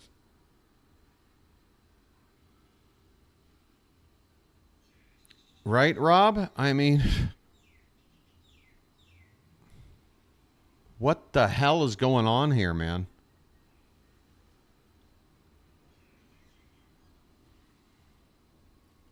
I mean, at this point, look, I will, if you want me to apologize and say, look, BW, why are you trying to tell me what I can see with my own eyes? This team stinks, this and that. We have no chance, this and that. Look, I will shift. I'm shifting right now. Right now, the team, yes, is in absolute peril. And right now, I can't give them any shot at doing anything in October. All I know is that we got 14 games plus 3 or 2 more innings in this one to do something, to turn things around. And I'm just going to pray that whatever the hell is going on, that whatever's broken, they can just set it aside and just go out there and play this game again for the city, for the fans. All right? These seasons mean something to us, okay? We're not a juggernaut team that just backs their way into the playoffs every year, okay? So whatever the hell's going on, bury the hatchet or whatever and go out there and try to win some ball games, for Christ's sake. If you got to do it on your own, if you don't believe your leader, your manager is guiding you the way you want or whatever the hell, then fine. Somebody in the clubhouse take over, and either way, somebody's got to get this team going. 1-1 the count on Colt Keith. And he takes a swing and a foul ball behind home plate. Zach Eflin's on 91 pitches. He's into the 7th inning here.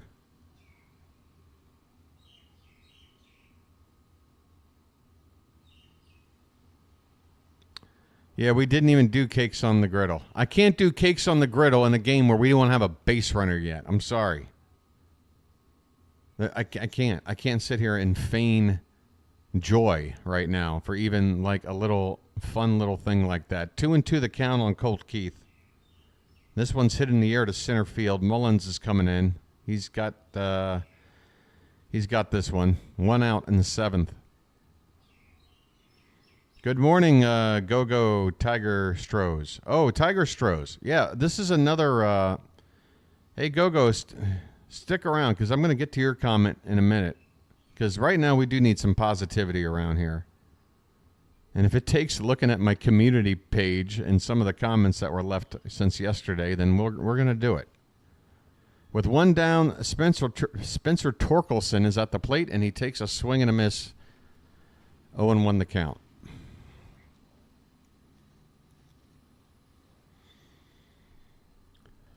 Let's come back. Pitch. Hit on the ground. Fouled off. 0-2 on Torkelson. He is 1 for 2 today. It's been that solo home run and a few singles scattered over the next 2 through 7 innings here for Eflin. He's been really good. Here's a swing and a foul ball. Still 0-2.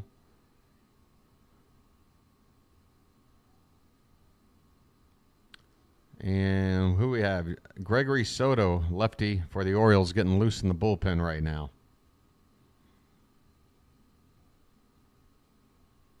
Pitch. That is not a strike, apparently. Okay.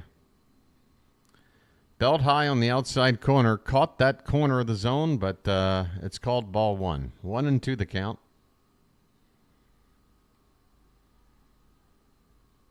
And the next one is sprayed in left field, and luckily it bounces down foul, just a couple of feet foul of the foul line, down left field line. 1 ball, 2 strikes, 1 out, nobody on in the bottom of the 7th, 1-0 Tigers, and a very offense-free night. I mean, there is not much going on.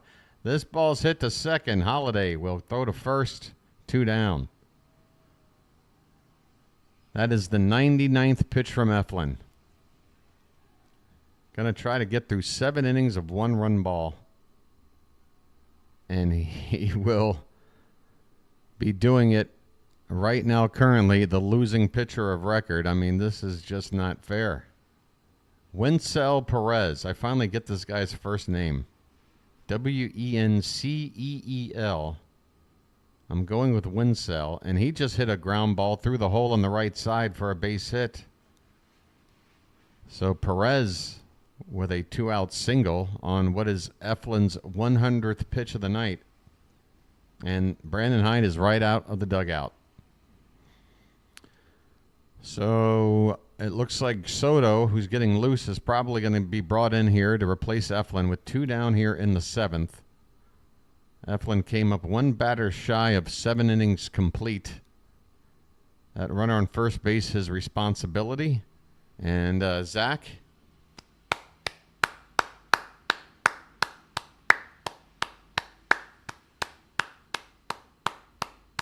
You did your job, dude. You did your job. The defense tonight is okay. Just the bats. Just one terrible at-bat after the next. Eflin did everything he could. Man, oh man, oh man.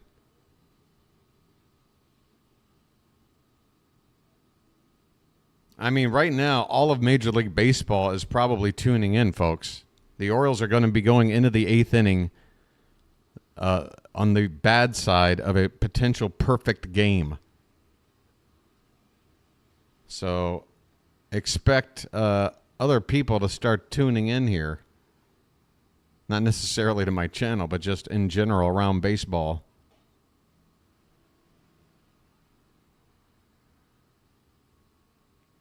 Call out. I mean, again, what does the calling out accomplish again? Chilo, give me an example. What do you say? What does Zach Eflin say to the position players? Hey, you guys, I'm out there pitching my ass off and you're not scoring any runs. What's the deal? How about you wake up and do something? Like, is that what you want him to say? And what is that accomplishing? I don't know.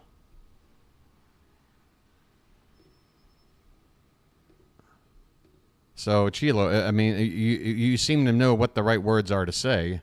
So, what do you say? Backdoor cutter there, strike him out, throw him out. It's going to Henderson applies the tag, so 6 and 2.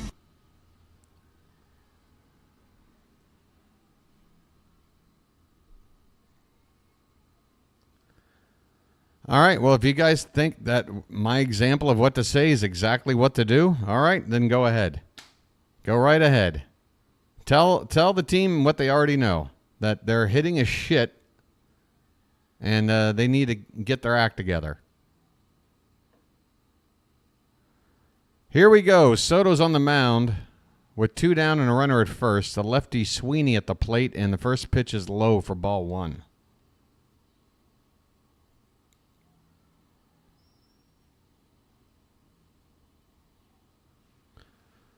Two down, runner at first. Next pitch, in there for a strike. 98 at the bottom of the zone. 1-1 the count.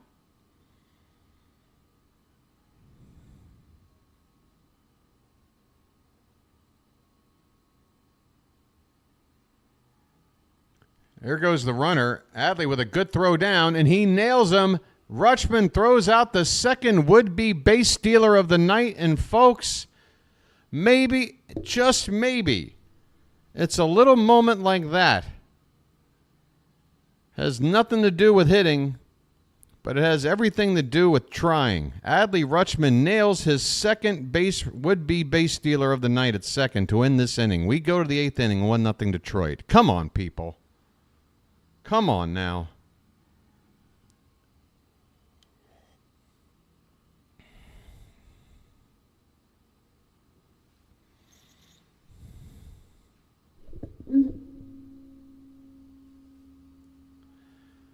I wouldn't say get rid of the hydration station, but I would say, like, when Tony hit that home run the other night,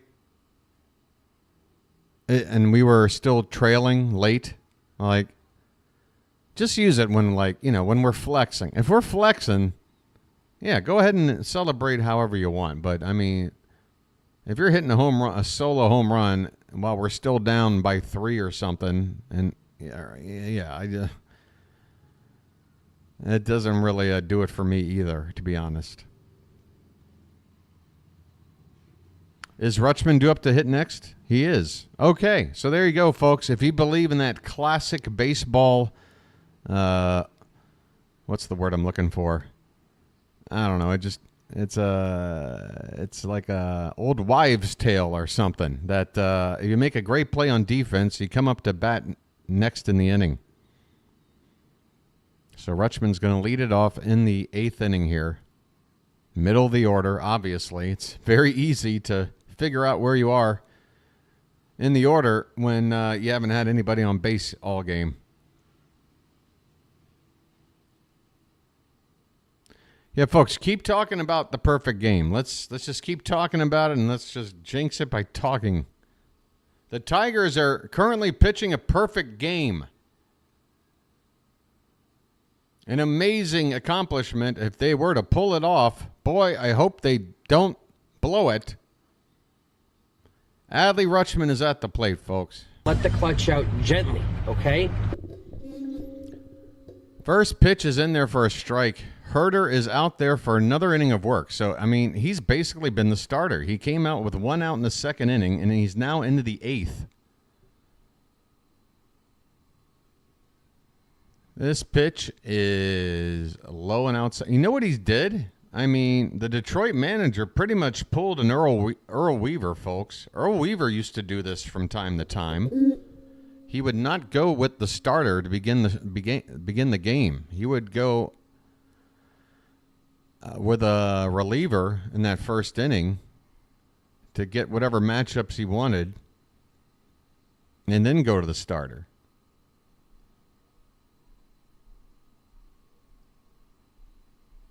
2-1 pitch to Rutschman. That one's hit foul off to the right. It's 2-2.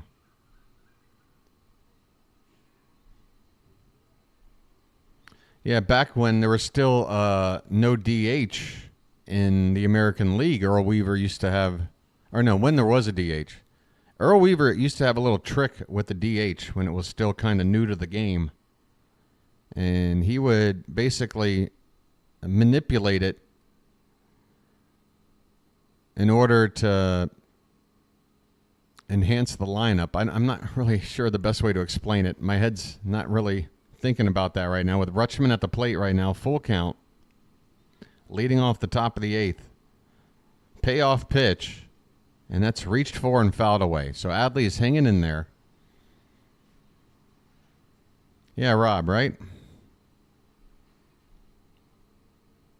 Yeah, it was something where the pitcher would be in the DH spot, but they would switch it after the top of the 1st or something. Something that I can't quite put my finger on it. Rutschman with another foul ball. Somebody here knows. Somebody here knows exactly what Earl Weaver used to do. It was a stroke of genius, though. It was just one of his many, many clever managerial moves.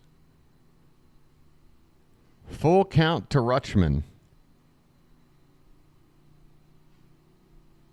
And that pitch is off the plate, and the Orioles have a base runner. Hallelujah! Hallelujah! Hallelujah! Hallelujah! Hallelujah!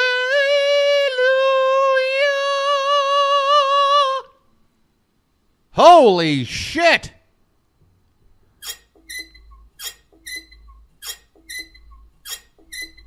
Work it out.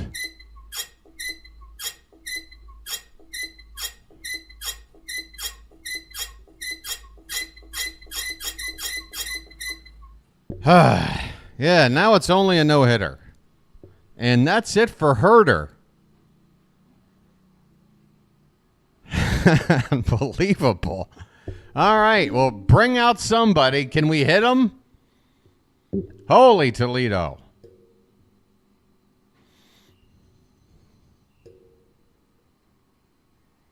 Yeah, so now jinx that.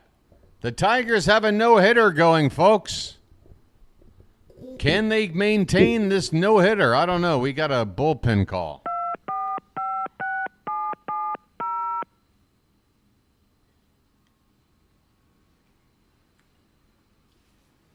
But, folks, I mean, think about it. Adley Rutschman nails the base runner. Adley Rutschman leads off and gets that walk and gets that first base runner on. Adley Rutschman is the guy that is the glue to this team. I'm 100% convinced about it. You can't tell me it's not true.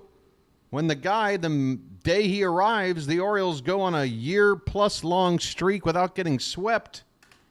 Or was it 2 years? It was crazy. And that streak ends, and within a couple of weeks, Rutschman starts to lose it. And we've been only we're just just a fraction of the team that we were before that incident, or before that sort of shift. I really feel like if God, I'm stumbling tonight. I'm really flustered, people. I mean, maybe you can tell. I just really want Adley to get it going. I just want to get Adley going, folks. Orioles suck. We want a perfect game. So, Bill, you're a Tigers fan? All right. So, if we suck, what are you? Just trying to understand. Just trying to understand how a team 8 games above you is, what does that make you? Just wondering. Austin Slater's going to pinch hit. Hannafy is on to pitch for the Tigers, a right-hander. Now, why are we pinch hitting with a right-handed bat to face a right-hander? I don't know, but Slater is out there, so we'll find out. Who are you kidding, Preppy? Runner at first, Rutschman, nobody down, top of the 8th. First pitch to Slater is in there for a strike. 95 miles an hour from Hannafy.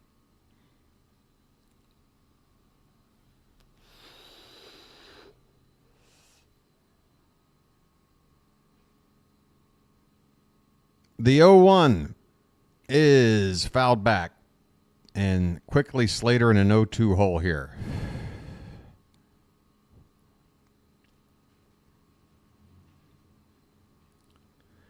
Nobody out.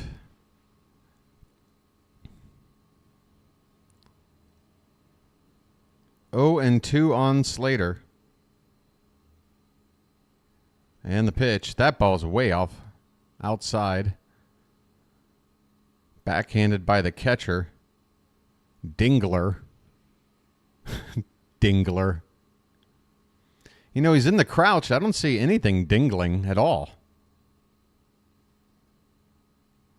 This guy is a fraud. The 1-2 pitch. That one's lined to left, and that ball is going to be foul. Slater just pulled it. Pulled it down the line and hooked it foul. Just a bit out in front. Good, solid contact, though, just a little early. 1 ball, 2 strikes. Rutschman at first. Yeah, you got your dinglers, you got your danglers. The 1-2 is taken for called strike 3. Slater shakes his head as he goes back to the dugout. Man, you can't come up to pinch hit and just look at strike 3 like that, dude. Didn't even go into swing mode at all. 1 away for Eloy Jimenez. And he hits one on the ground, a hopper to third, and Jimenez is so damn slow, but he still is able to beat out the double play. Jimenez did everything he could to hit into a double play, but it was a slow, large bounce to third. They barely got the force at second. Rutschman was right there on the force out there. And the relay was a good, solid throw to first. They got it around the horn fine, but Eloy able to get down the line enough to beat it out, keep this inning alive, And they're going to pinch run for him, I believe. Looks like it. Why not? He may not have another at-bat tonight, even with 2 down. Why not put some speed out there? Looks like, is that Nick Maton coming on the run? Indeed, Nick Maton on the pinch run. I didn't know he had the best speed on the bench. I would have thought maybe Levon Soto in that spot, but what do I know? Maybe Maton can run. Colton Cowser's up now with 2 down. The Tigers have a mound meeting right now. Cowser is 0 for 2.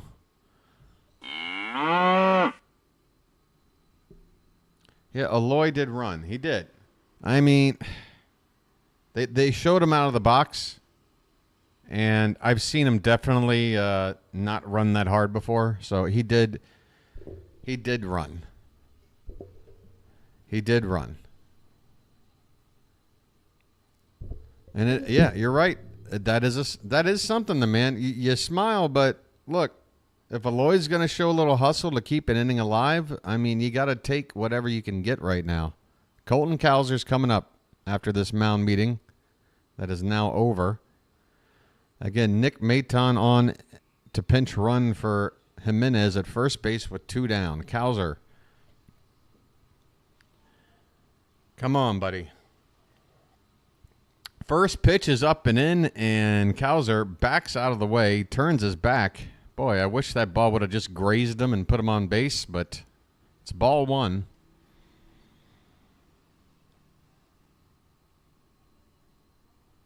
Next pitch is off the plate by some degree. 2-0.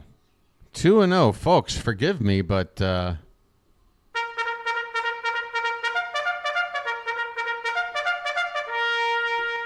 had to do it. 2-0 count on Cowser. Pitch. 3-0.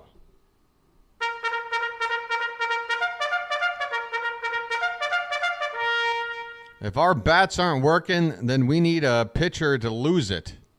Maybe this Hannafy guy can start stinking up the joint. He's got a 3-0 count on Cowser right now.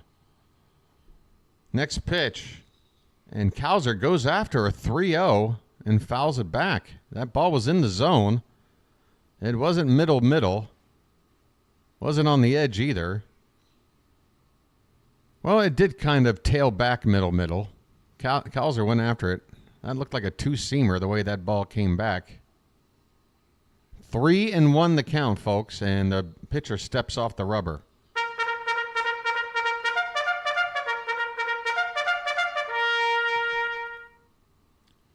Runner at first, 2 down. The pitch.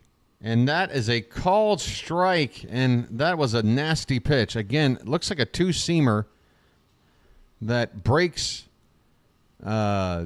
away from a left-hander at the very end. Yeah, that's got to be a 2-seamer. That is nasty. Hit the top of the zone on the inside corner. Look, that pitch looked inside all the way until the very last second. Nothing you can do but tip your cap to a pitch like that. Hopefully we won't see that one again. It's a full count, folks. Here comes the payoff, and Cowser fouls it away.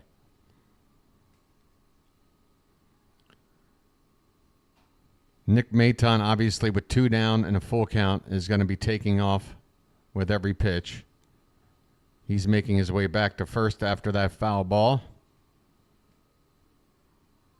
Infield has the shift on. The shortstop is playing just a couple of feet to the shortstop side of the second base bag. Full count pitch.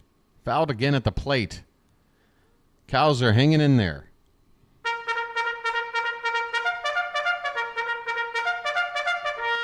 Yeah, Robert, would you mind if we were just a home run dependent offense for just one moment here? Can we have a home run, Robert? Please. I know it's not a good sign that we have a lot of versatility in our offense, but hot damn, if we're one-dimensional, can we please be one-dimensional right now? May I have your permission, Robert? Do I have your okay? Payoff pitch, swung on. That is going to be fouled away, and we'll do it again.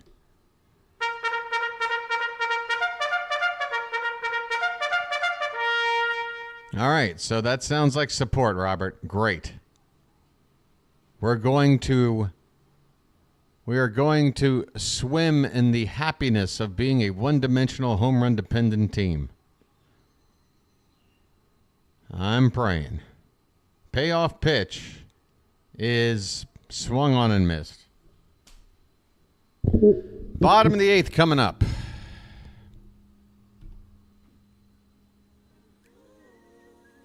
Your boy needs to walk around.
All right, so again, folks, you want some positive stuff? Maybe you don't care, but I'm going to give you some more comments from yesterday's community post. MG-PP2NM says, very happy I found you in this community. At BeanDub123 said, much love, BW. At Christina Geary, 8576 says, let's go O's. At On Point says, bro, I've been watching and listening to Orioles games for near as long as you have, and I'm telling you, you have become my favorite Orioles broadcaster. Facts, LOL. I love what you do, and so does my lady. And she's not even a baseball fan, and she loves listening to you. Keep it up, because the real ones have your back. Folks, we're underway, bottom of the 8th, and this pitch is hit on the ground, and it's dribbling just foul of the first base bag. Emmanuel Rivera is now over at first base, Ryan O'Hearn is out of the game after being pinch hit for by Slater. Slater is now out of the game with Livan Soto coming on defensively at third base. That's why Rivera is now at first. 8th inning F-bombs. Facts. The only F-bomb I want right now, Derek, is facts. The pitch to Sweeney is outside for ball 1. Again, Gregory Soto right now on the mound. Thank you, Derek, for that super chat. And I want to thank you very much for that. I really do. 1-1 pitch, swung on a miss. 1 ball, 2 strikes. Thank you again, Derek. All right, I'll look for the Happy Days, Big Al. Yeah. I'll look. Pitch, swung on, fouled off to the right. Still 1 ball, 2 strikes on Sweeney, leading it off in the bottom of the 8th. He is currently 0 for 1 in the ball game. I think he drew a walk as well, and he walked back in the 3rd. No activity in the Tiger bullpen right now. There's a swing and a miss. Soto strikes out Sweeney.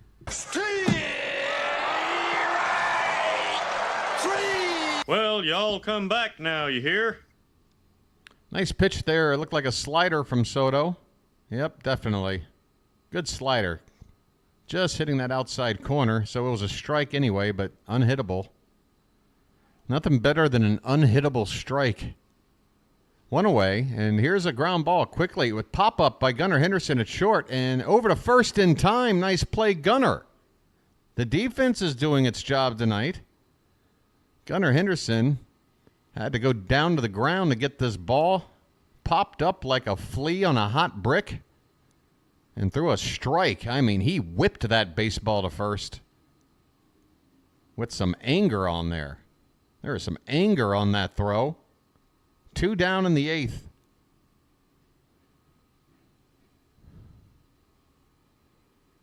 Up steps Parker Meadows, the leadoff man. 1 for 3 on the evening. He takes a called strike from Soto. Facts. The Orioles are 3 outs away from being no hit. Facts. Yet we're only down 1 run and 1 swing ties the ball game, even with nobody on base. Facts. So who the hell knows? 1-1 the count now after a pitch low and away.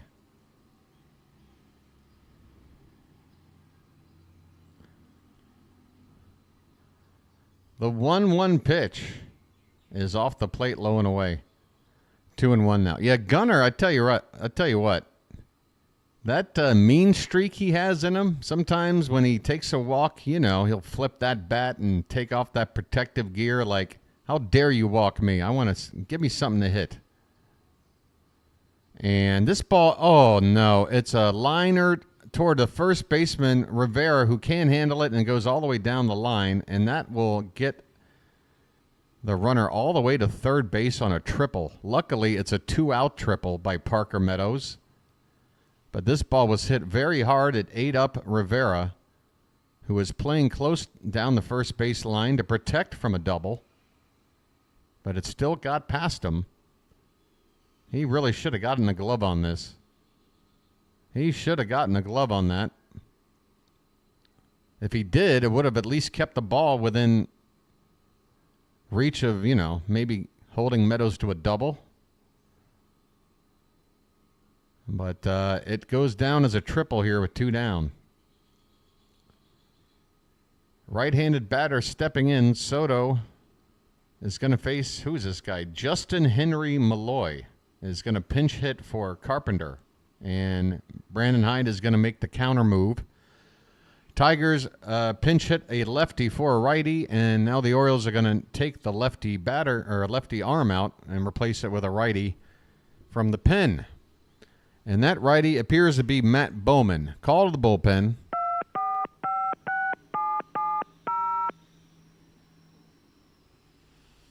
Poor defense again. I was just remarking how the defense was doing pretty good tonight. I mean, yeah, Rivera got that ball, ate him up.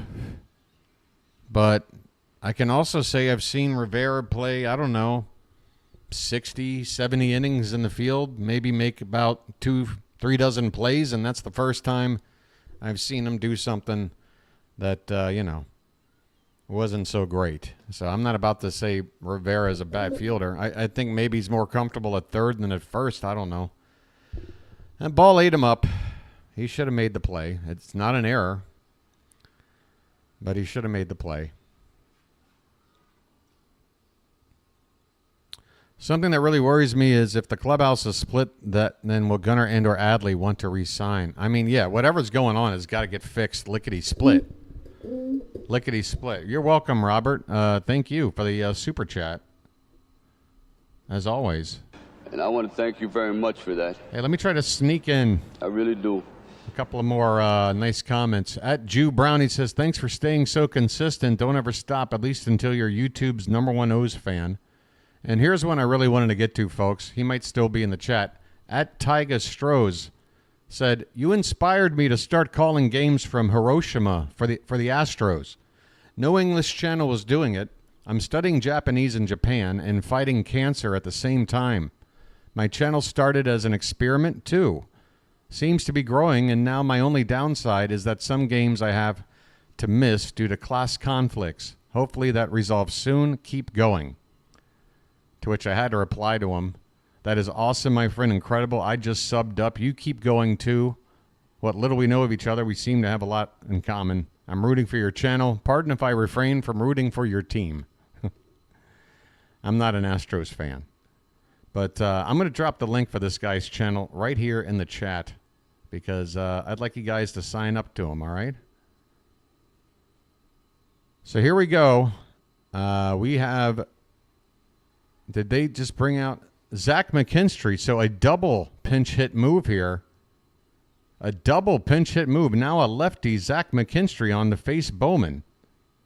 And the first pitch is a called strike at the top of the zone.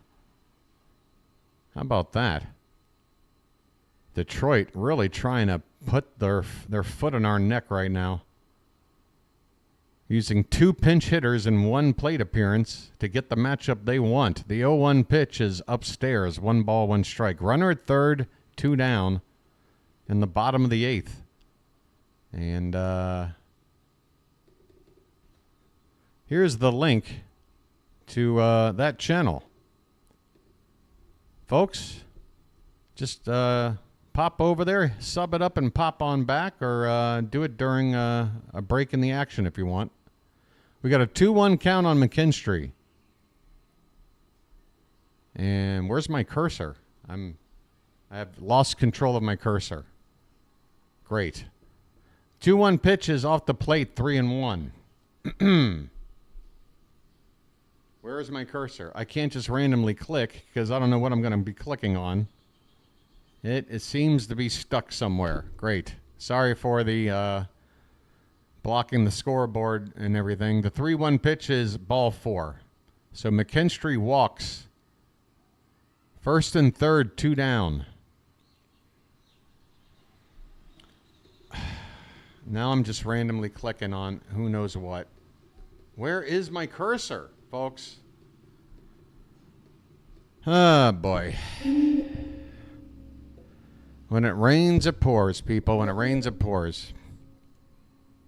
Matt Vierling is up 0 for 3 tonight. Lined out his last time up. 2 down in the inning for the Tigers. They have runners at first and third, and Drew French is going to come out and talk to Bowman. I might have to take a risk here and close my laptop screen and reopen it, because that usually takes care of the frozen cursor problem. The only problem is I don't like doing this during a live stream because I don't know what's going to happen, but I'm going to try it, so here it goes.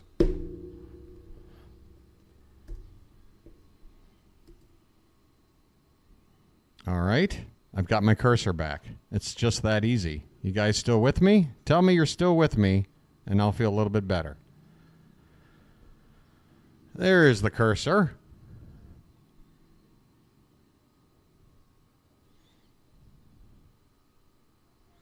He's back. All right, sorry about that, folks. Matt Vierling is ready to hit now after that conference on the mound. Yeah, folks, keep those hearts coming. Keep those hearts coming. I want those hearts, somebody, to keep tapping them until we win this damn ball game. Nobody's hitting it, I'll hit it. I'll keep hitting it. Somebody, it's the eternal flame of heart. I want to see heart in this team, and I'm just going to keep pressing this frickin' button until it comes. 0-1 the count on Vierling. I'll keep doing it. Don't worry about it. The 0-1 pitch is off the plate, low and away. 1 ball, 1 strike. Show me the heart. My finger is starting to get a little tired. Can somebody take over for a few minutes?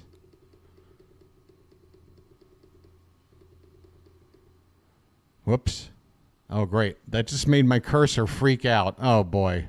Oh, boy. Too much clicking, and now my cursor has gone insane. Oh, for the love of all that's holy. People. Oh, God. Oh, my God. We got a 2-1 count. I'll try to get everything back up here in a sec. The pitch is, well, we're going to have a stolen base here. Pitch is ball 3. McKinstry steals second base. Rutschman thought about throwing, and then I think was more worried about the runner at third breaking for the plate. So Adley just holds on to the ball. There's no attempt to throw out the runner. It's second and third with 2 down and a 3-1 count. And now my game is frozen. Now the game is frozen.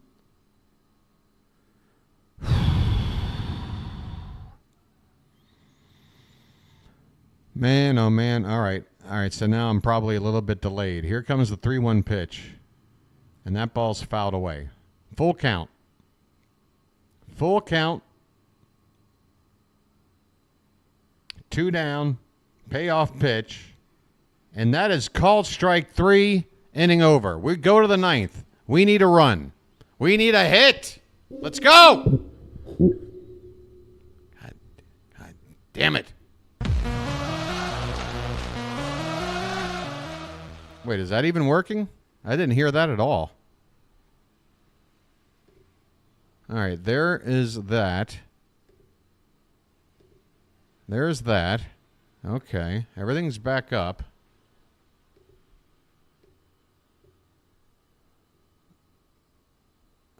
I can't hear anything coming out of here, though. I can't hear. Oh, my desktop. Okay, now we're good. You heard it, but I couldn't, but now I can. It's magic. You know. All right, folks. The hearts are just going to keep on coming. Don't let the hearts stop. Keep beating. Keep the heart beating. I'll tell you this. We got the number 9 hitter due up, right? Holiday, and then the top of the order? Or no, it's Rivera and then Holiday. Damn it. All right, so look. Bottom line, Gunnar gets one more swing. If one more base runner can get on, Tony's got to swing. You heard? That's the deal in the 9th. Even if we can't do anything and get 2 outs, Gunner's up with one more chance. If we get one guy on, Gunner and Tony, with a chance. Hearts. Looking for a heartbeat. Heartbeat. Come on, folks. Channel your inner 80s.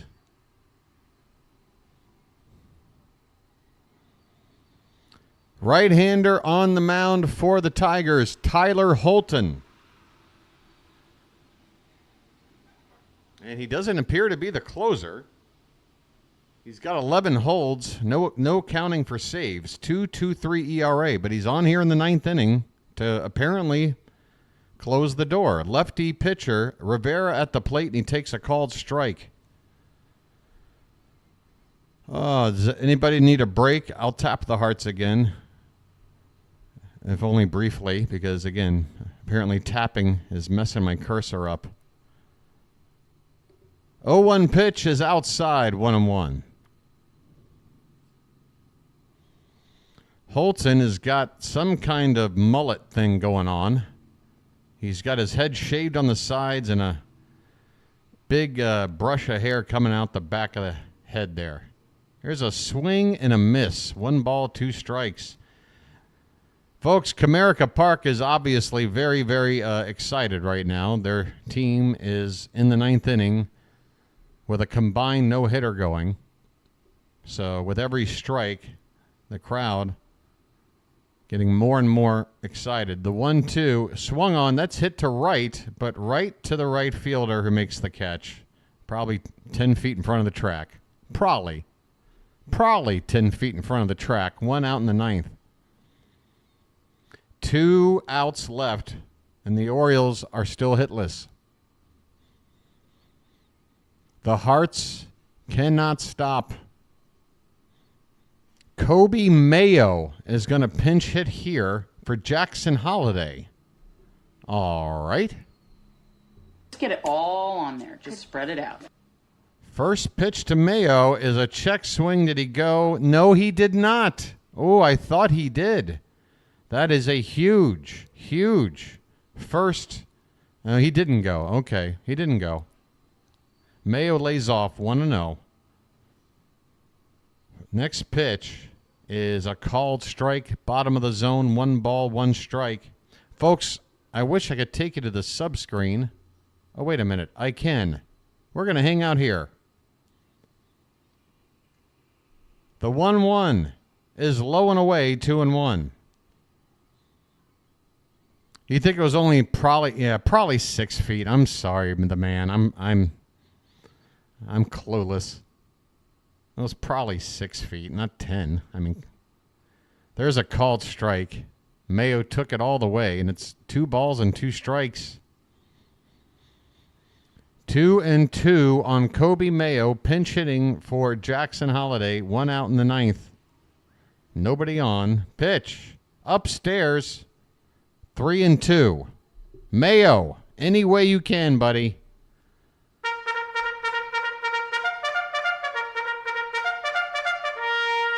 Any way you can.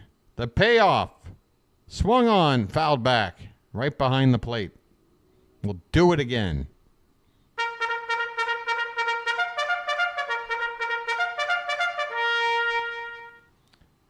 Hey, Derek, you lost your binoculars.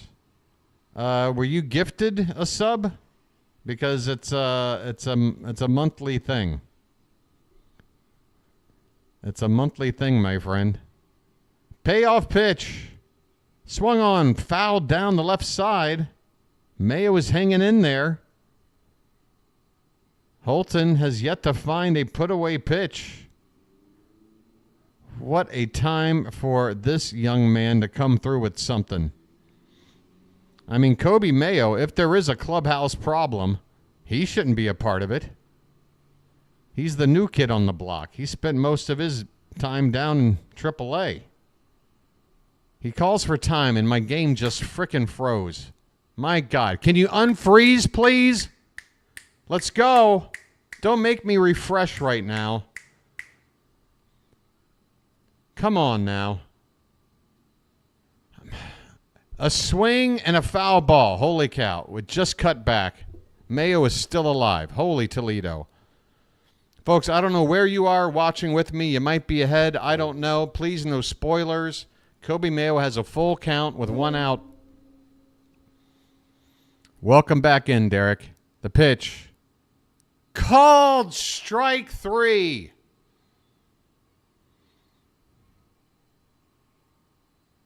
Two down in the 9th. Gunnar Henderson, the last chance.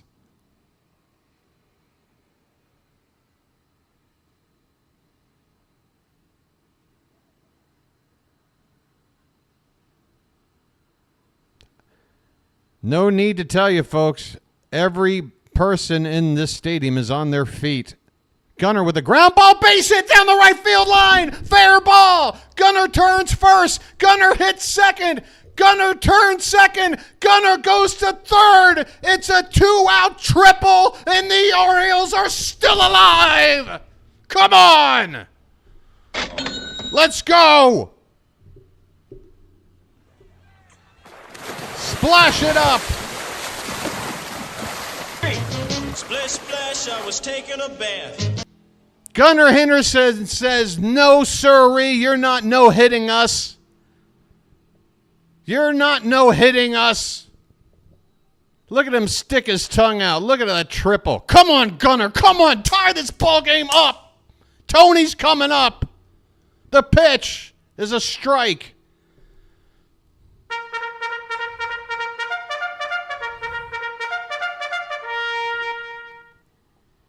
Tony 0 for 3.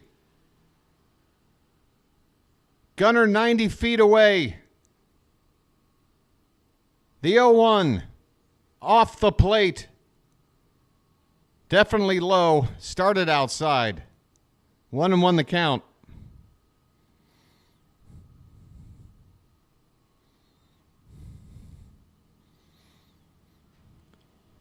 The 1-1. In the dirt. 2 balls and a strike.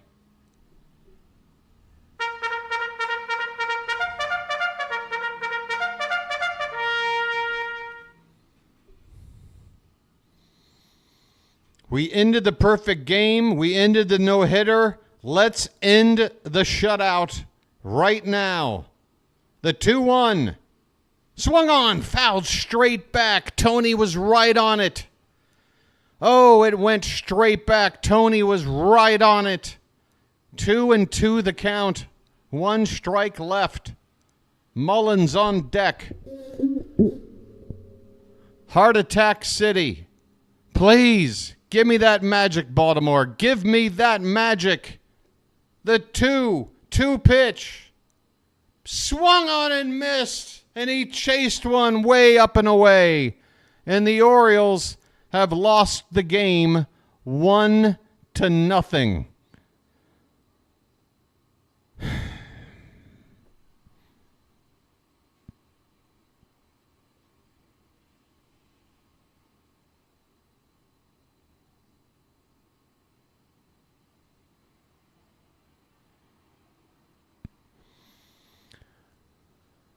Oh, this game can really break your heart.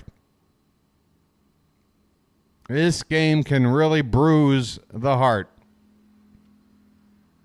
The Orioles, one hit on the night. It came with one batter left in the game. Gunnar with a triple down the line. Motoring in the third. You just felt like maybe the Orioles could just get that one extra guy to level this game. Zach Eflin pitched his guts out. The bullpen kept it a 1-0 game. But these bats, they need help. My goodness.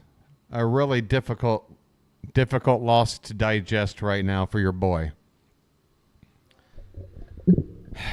I don't know what to say, folks. I don't know what to say. I've seen the team play badly over the last couple of months. I mean, not so bad where we were playing 300 baseball. We're playing sub 400. We're pretty much playing 500 ball for a long time when we were considered playing bad.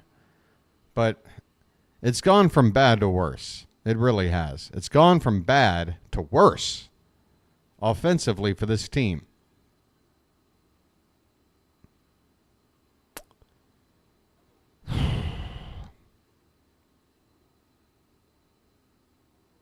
If I understand if some of you fans out there just want to spend your time pointing fingers, who to blame. This is, but it is a situation where we're going to play another game tomorrow. All right? We're going to play another game tomorrow. What are we supposed to do? Just pack it in? Or just automatically assume that the team is going to pack it in? I can't do that.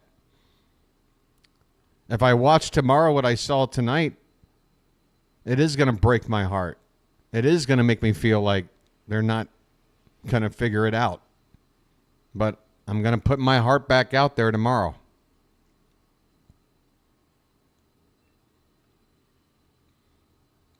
Man.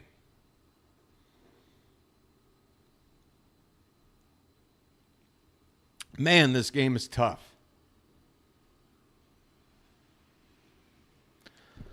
Hey, thanks to the new subscribers that came in tonight. I'm really sorry about the result. The Orioles nearly got no hit tonight by a combined no-hitter from four different Tiger pitchers.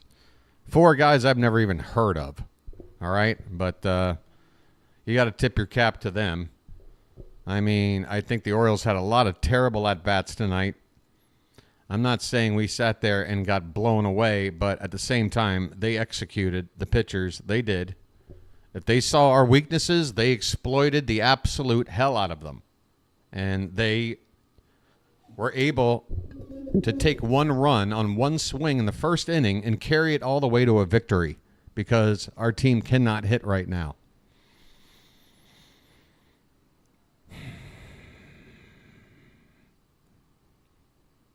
It just can't stay like this forever, folks. That's all you can say. It can't stay like this forever. It's got to get better. We're going to look at tomorrow's matchup, and then I'm going to see if there's a place I can send you for another game. Wow, the Mets and the Phillies. I got a couple of... I'm going to send you the fits because the Red Sox are playing the Yankees, and the Red Sox currently lead. By the way, I'm very surprised nobody in the Charm City chat tonight has been reporting on this, but the Red Sox actually, it looks like they just doubled their lead now. It's 4-0 Boston over the Yanks. So hang in there, folks. And no, don't talk to me about how Boston's going to leapfrog us, okay? Just slow your roll, all right? Wait, this start time is even earlier. This start time is even earlier, isn't it? Why is it so early? Why do they want to start a game at 6:10 in the evening? Stupid. Oh, I don't get it. Folks, tomorrow's pitching matchup will have Corbin Burnes on the mound against undecided. So we might have another weird pitching patchwork thing going on that the Tigers pulled off tonight. Well, normally it'd say great. It's going to be pitcher by committee. Oh, we love that idea. Well, after tonight, I don't know. I mean, this faceless avatar, this should be our offense. Undecided.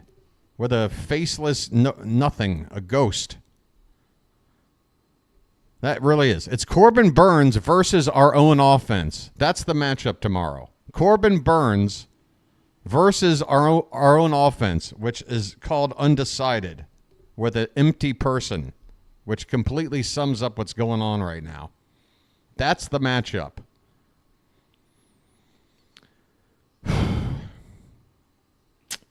This is going to be a 6:10 p.m. Eastern Time first pitch tomorrow. Oh, wait, it is the Orioles broadcast. Hold on, folks. Melanie Newman wants to talk.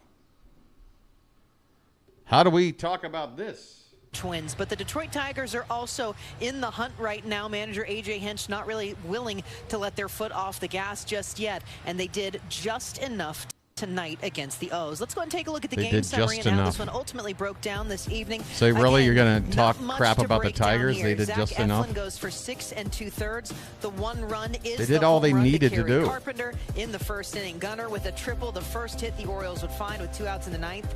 Brant the headliner after Detroit deployed their 22nd opener, goes 5 2/3 with 8 strikeouts as we bring in our own Ben McDonald once more to take another look at this all right, one with Ben, us. And Ben, trying to make sense of this, please. The toughest of luck for Zach Eflin because he hadn't seen this team since last April. He matched that, just 1 run over 5 innings of Ben work looks against pissed. him and could not get off Ben looks. I thought Eflin was as good as we've seen him all year. He was outstanding again. 6 of 7 starts as an Oriole is a quality start. He went out there and performed well tonight. I mean, 6 2/3, 5 hits, and he gave up the 1 run, and that 1 run came on a 0-0 count, just on a get-me-over breaking ball right there. That was the shot. Second batter of the game for the Tigers, and we thought there was going to be some runs put on the scoreboard at that point tonight, but it just wasn't meant to be. But Eflin was really good. Sinking fastballs. He continues to wasn't meant to be. That's the sort of thing. That's just really platitude. Come on, Ben. You're better than that. Come on, man. So I thought Zach Eflin was really solid again for the Orioles tonight. And what can you do? Soto was good. Bowman was really good as well. So the Orioles, can we talk about what we need to talk about? Right? You give up the 1 offense. run, you're supposed to win the ball game. Unfortunately, from an offensive standpoint, just couldn't generate anything. Yeah, you mentioned the offensive standpoint. Detroit, again, no one, even Tampa Bay, who invented the opener, has gone to it as much as they have this year. But somehow they string it all together. They were in reach of having that first combined no-hitter, but this is still a fantastic job for a lot of young guys. Yeah, I mean, Brisky gets the opener. He's been doing They're that actually a lot talking about for me was the Tigers' he was really performance. Good. Why do I care? Per open for when he gets a start. That's exactly You're using the post game to talk about the. All they said the O's, well, the offense just didn't have it tonight, and that's it. That's it. Fastballs in, a lot of sliders on that's the all you outside get. part of the plate, and he just never let the ball melt in the middle. And now we're spending time praising the great pitching of of the Tigers. 5 Great.2/3 didn't allow anything. Walked 1, and he had 8 Are you strikeouts. serious? He really worked it east to west. Now I'm going to have to stick around for the post-game press conference. I want more punishment. I want more pain. Go ahead. Inflict it on me. We Go saw ahead. a couple moments where Orioles hitters thought they were taking a free base, and ultimately they get the string pulled on them instead. Yeah, I mean, and look, we talked about this Tigers pitching staff coming in. They have been the best pitching staff in baseball since the All-Star break, and they continued to perform outstanding. After that, it was Hanafi that came in. He was really good, and finally Holton there at the end. He finally gave up this hit right here. So they can't talk about it. Up in the 8th when Rutschman walked in. They're spending more than half of their post-game wrap-up talking about the Tigers. And then Santander swings an elevated fastball, and that's it. So the Orioles didn't have a lot of quality at bats. Like they strike out 13 There you go. Didn't have a lot of quality times at bats. That's all you'll get. If that means anything, never a good thing to strike out 13 times. So regroup and get it after it again tomorrow. That's all you can do. Yeah, no more voodoo for you. No more voodoo. Well, I mean, we while. tried to shake it up a little bit. Maybe it's just going to be 24 hours before it kicks in. Okay, so if you are looking at this, though, I mean, the reality of the fact that they just dropped a series to the Red Sox, they were expected to win. You come in here, you've had the day off to reset, and yet it's still, you're almost no hit. This has to feel just as defeating because it's 1-0. It's right there in your reach. I mean, what are you doing in the 24 hours before first pitch tomorrow? I mean, you're just trying to flush it. This team's had, we talk about this all the time, they've been really good not having scar tissue, just being able to flush stuff. They've done that really the last 3 years. That's all you can do at this point. It's disappointing. Yes, it's certainly disappointing for you. The Tigers are a good team. We talked about it coming in. They've won 5 of their last 6 ball games. They're pitching the ball as well as anybody's pitching it right now. So you flush it. You got your ace in Corbin Burns on the mound tomorrow. He's been the stopper for you, right? He's been a lot better his last couple of times out. He had a rough August. We know that.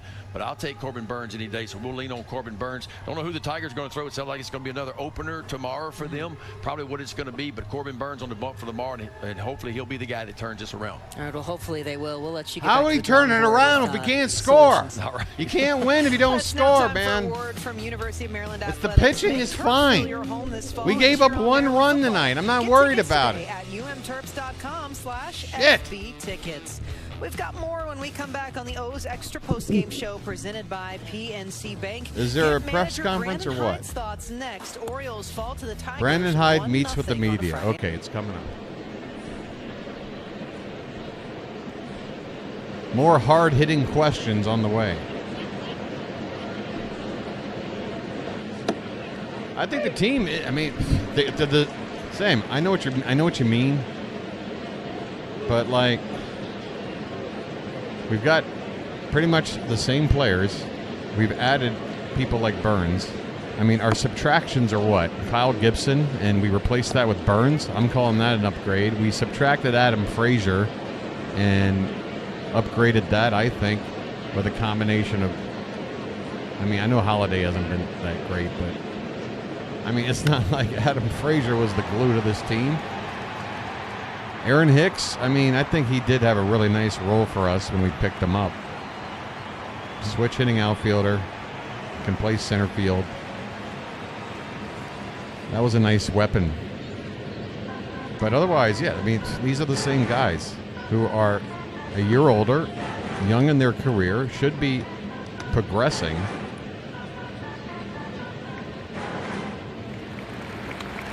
So right now, again, something's got to give here. They may be, Chilo, they may be, but it's again, when it comes to like this person or that person, the only person you're going to see in this organization to not maybe make it to the postseason and get quote-unquote fired is Craig Kimbrell. I honestly think there's a decent shot that once Danny Coulombe, Jacob Webb, and Grayson Rodriguez, and, you know, we have to start making decisions on who to take off of the pitching staff for the postseason roster. I have a strong sense that Craig Kimbrell may not make the cut. But otherwise, the coaching staff, all the other players we have, this is who we have. This is what we're going to have. There's no changing at this stage of the season for something like a new hitting coach. Detroit, it's time for the Brandon Hyde post-game press conference presented by PNC Bank. Brilliantly boring since 1865. Oh, we're about to hear him right now, Samuel. Was the lack of offense tonight more due to Tigers pitching, or were there some things about the Oriole at bats you didn't like? I think it's probably a combination of both. You know, you got to give that left-hander a lot of credit. It's a funky arm angle. Yeah, give him credit. And he was pumping strikes and getting ahead of us, and we had a tough time staying on him, and we didn't center him at all. So tough night offensively for us. And, you know, but we were right in it. 1-0. F was great. We were right in it. The solo homer. I thought Soto did a nice job, and Bowman got a big out there. We just we didn't score. Considering where you are. No answer about the offense. And how difficult it's been to manufacture. He was like, it's a combination of both, and all he did was praise the pitching and said nothing about. Well, it's one game, and we got to come back tomorrow. You know, we just got to try to win every game, and we didn't. It's not from a lack of effort. We just didn't get any hits tonight, except for Gunnar. There were 2 outs. Brandon, I get that it's one game, dude, but it's a very symbolic game, and we were one batter away from getting no hit and nearly a perfect frickin' game on our ass. Tough nights offensively with a patchwork Tiger pitching staff. Or you need to see them do differently to get over this? You know, we've had a tough second half offensively, and we've had. But why, Brandon? Why really struggle for the first time in their careers? We're young. You know, there's a lot of things, but you know, we got to do the best right now with what we got with our roster, and we got to come out tomorrow and compete and try to win a game. Jesus H. Christ! You guys do have what it takes to get where you want. Yeah, you know, I've seen flashes of us offensively. We know there's a lot of talent in that room. Flashes offensively? It's the worst offense we've had in years. You know, we can flashes with the ability to make some adjustments. We just have to hot flashes do it together and. Are you going through menopause right now? What flashes? I'm sure some of the called strikeouts were frustrating for you and the team. Is that an indication some guys are kind of searching for something right now? I think a little bit. Yeah. I mean, give credit to their. I thought he was excellent. You know, their bulk guy that was supposed to go throw a few, and he threw 6. So. You know, it's Rush. You know, we've got some guys hurt right now that would be in the lineup tonight. I'm sorry, but Brandon Hyde's entire cadence right now is not the guy that looks like a leader to me. Well, the Orioles are running out of time to figure things out. I really hate being critical with a manager that I know is our manager for the remainder of this run this season. I don't want to give up on this man. But my God, dude, show me something. Show me something. On top of the American League East. Quietest performance for the Orioles offense so far this year. We'll see how they can bounce back. This was the penultimate. Holy cow, our offense is absolutely anemic right now. And there's no way we have a chance in hell to do anything in the playoffs with our offense looking like this. So something is very, very wrong. You can't just go game after game and just be like, well, tomorrow's another day. What the fuck is this? Gone with the Wind?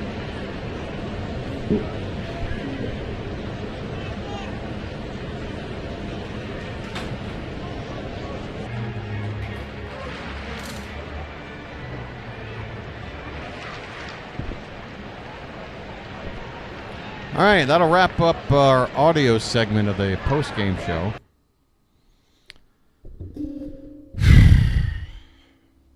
I don't know who's left here. Chad has gotten awfully quiet. I don't think anybody wants to be around for this. Folks, I'm going to send you over to the Boston-New York game. And I don't have to hate watch the Yankees. You can hate watch along with Thomas Fitzpatrick. Thomas Fitzpatrick. Young little whippersnapper. You might have heard him before. He sounds like this. Sorry, Charm City chat. Sorry. You know, and he's very sorry. So we're going to send you over to him. Holy Toledo. There it is. All right. And yeah, okay.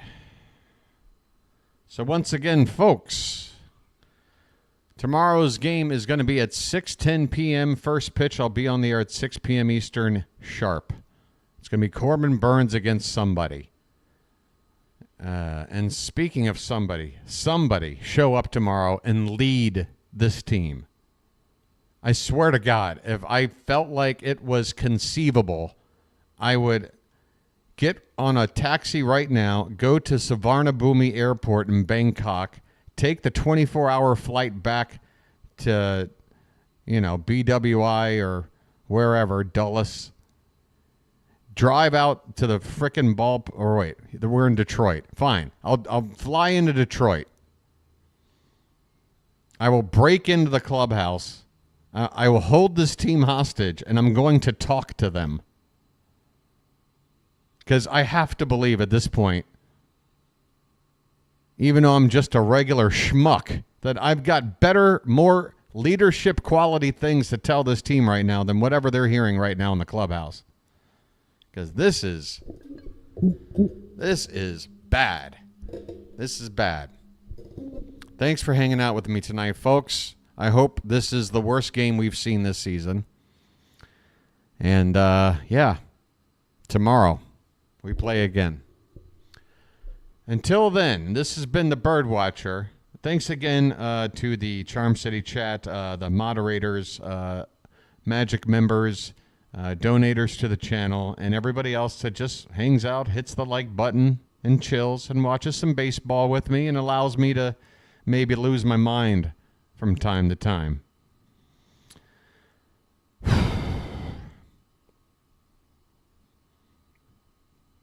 Got to do better than this, guys. This has been the Birdwatcher, and I'll chirp at you later. Good night, everybody.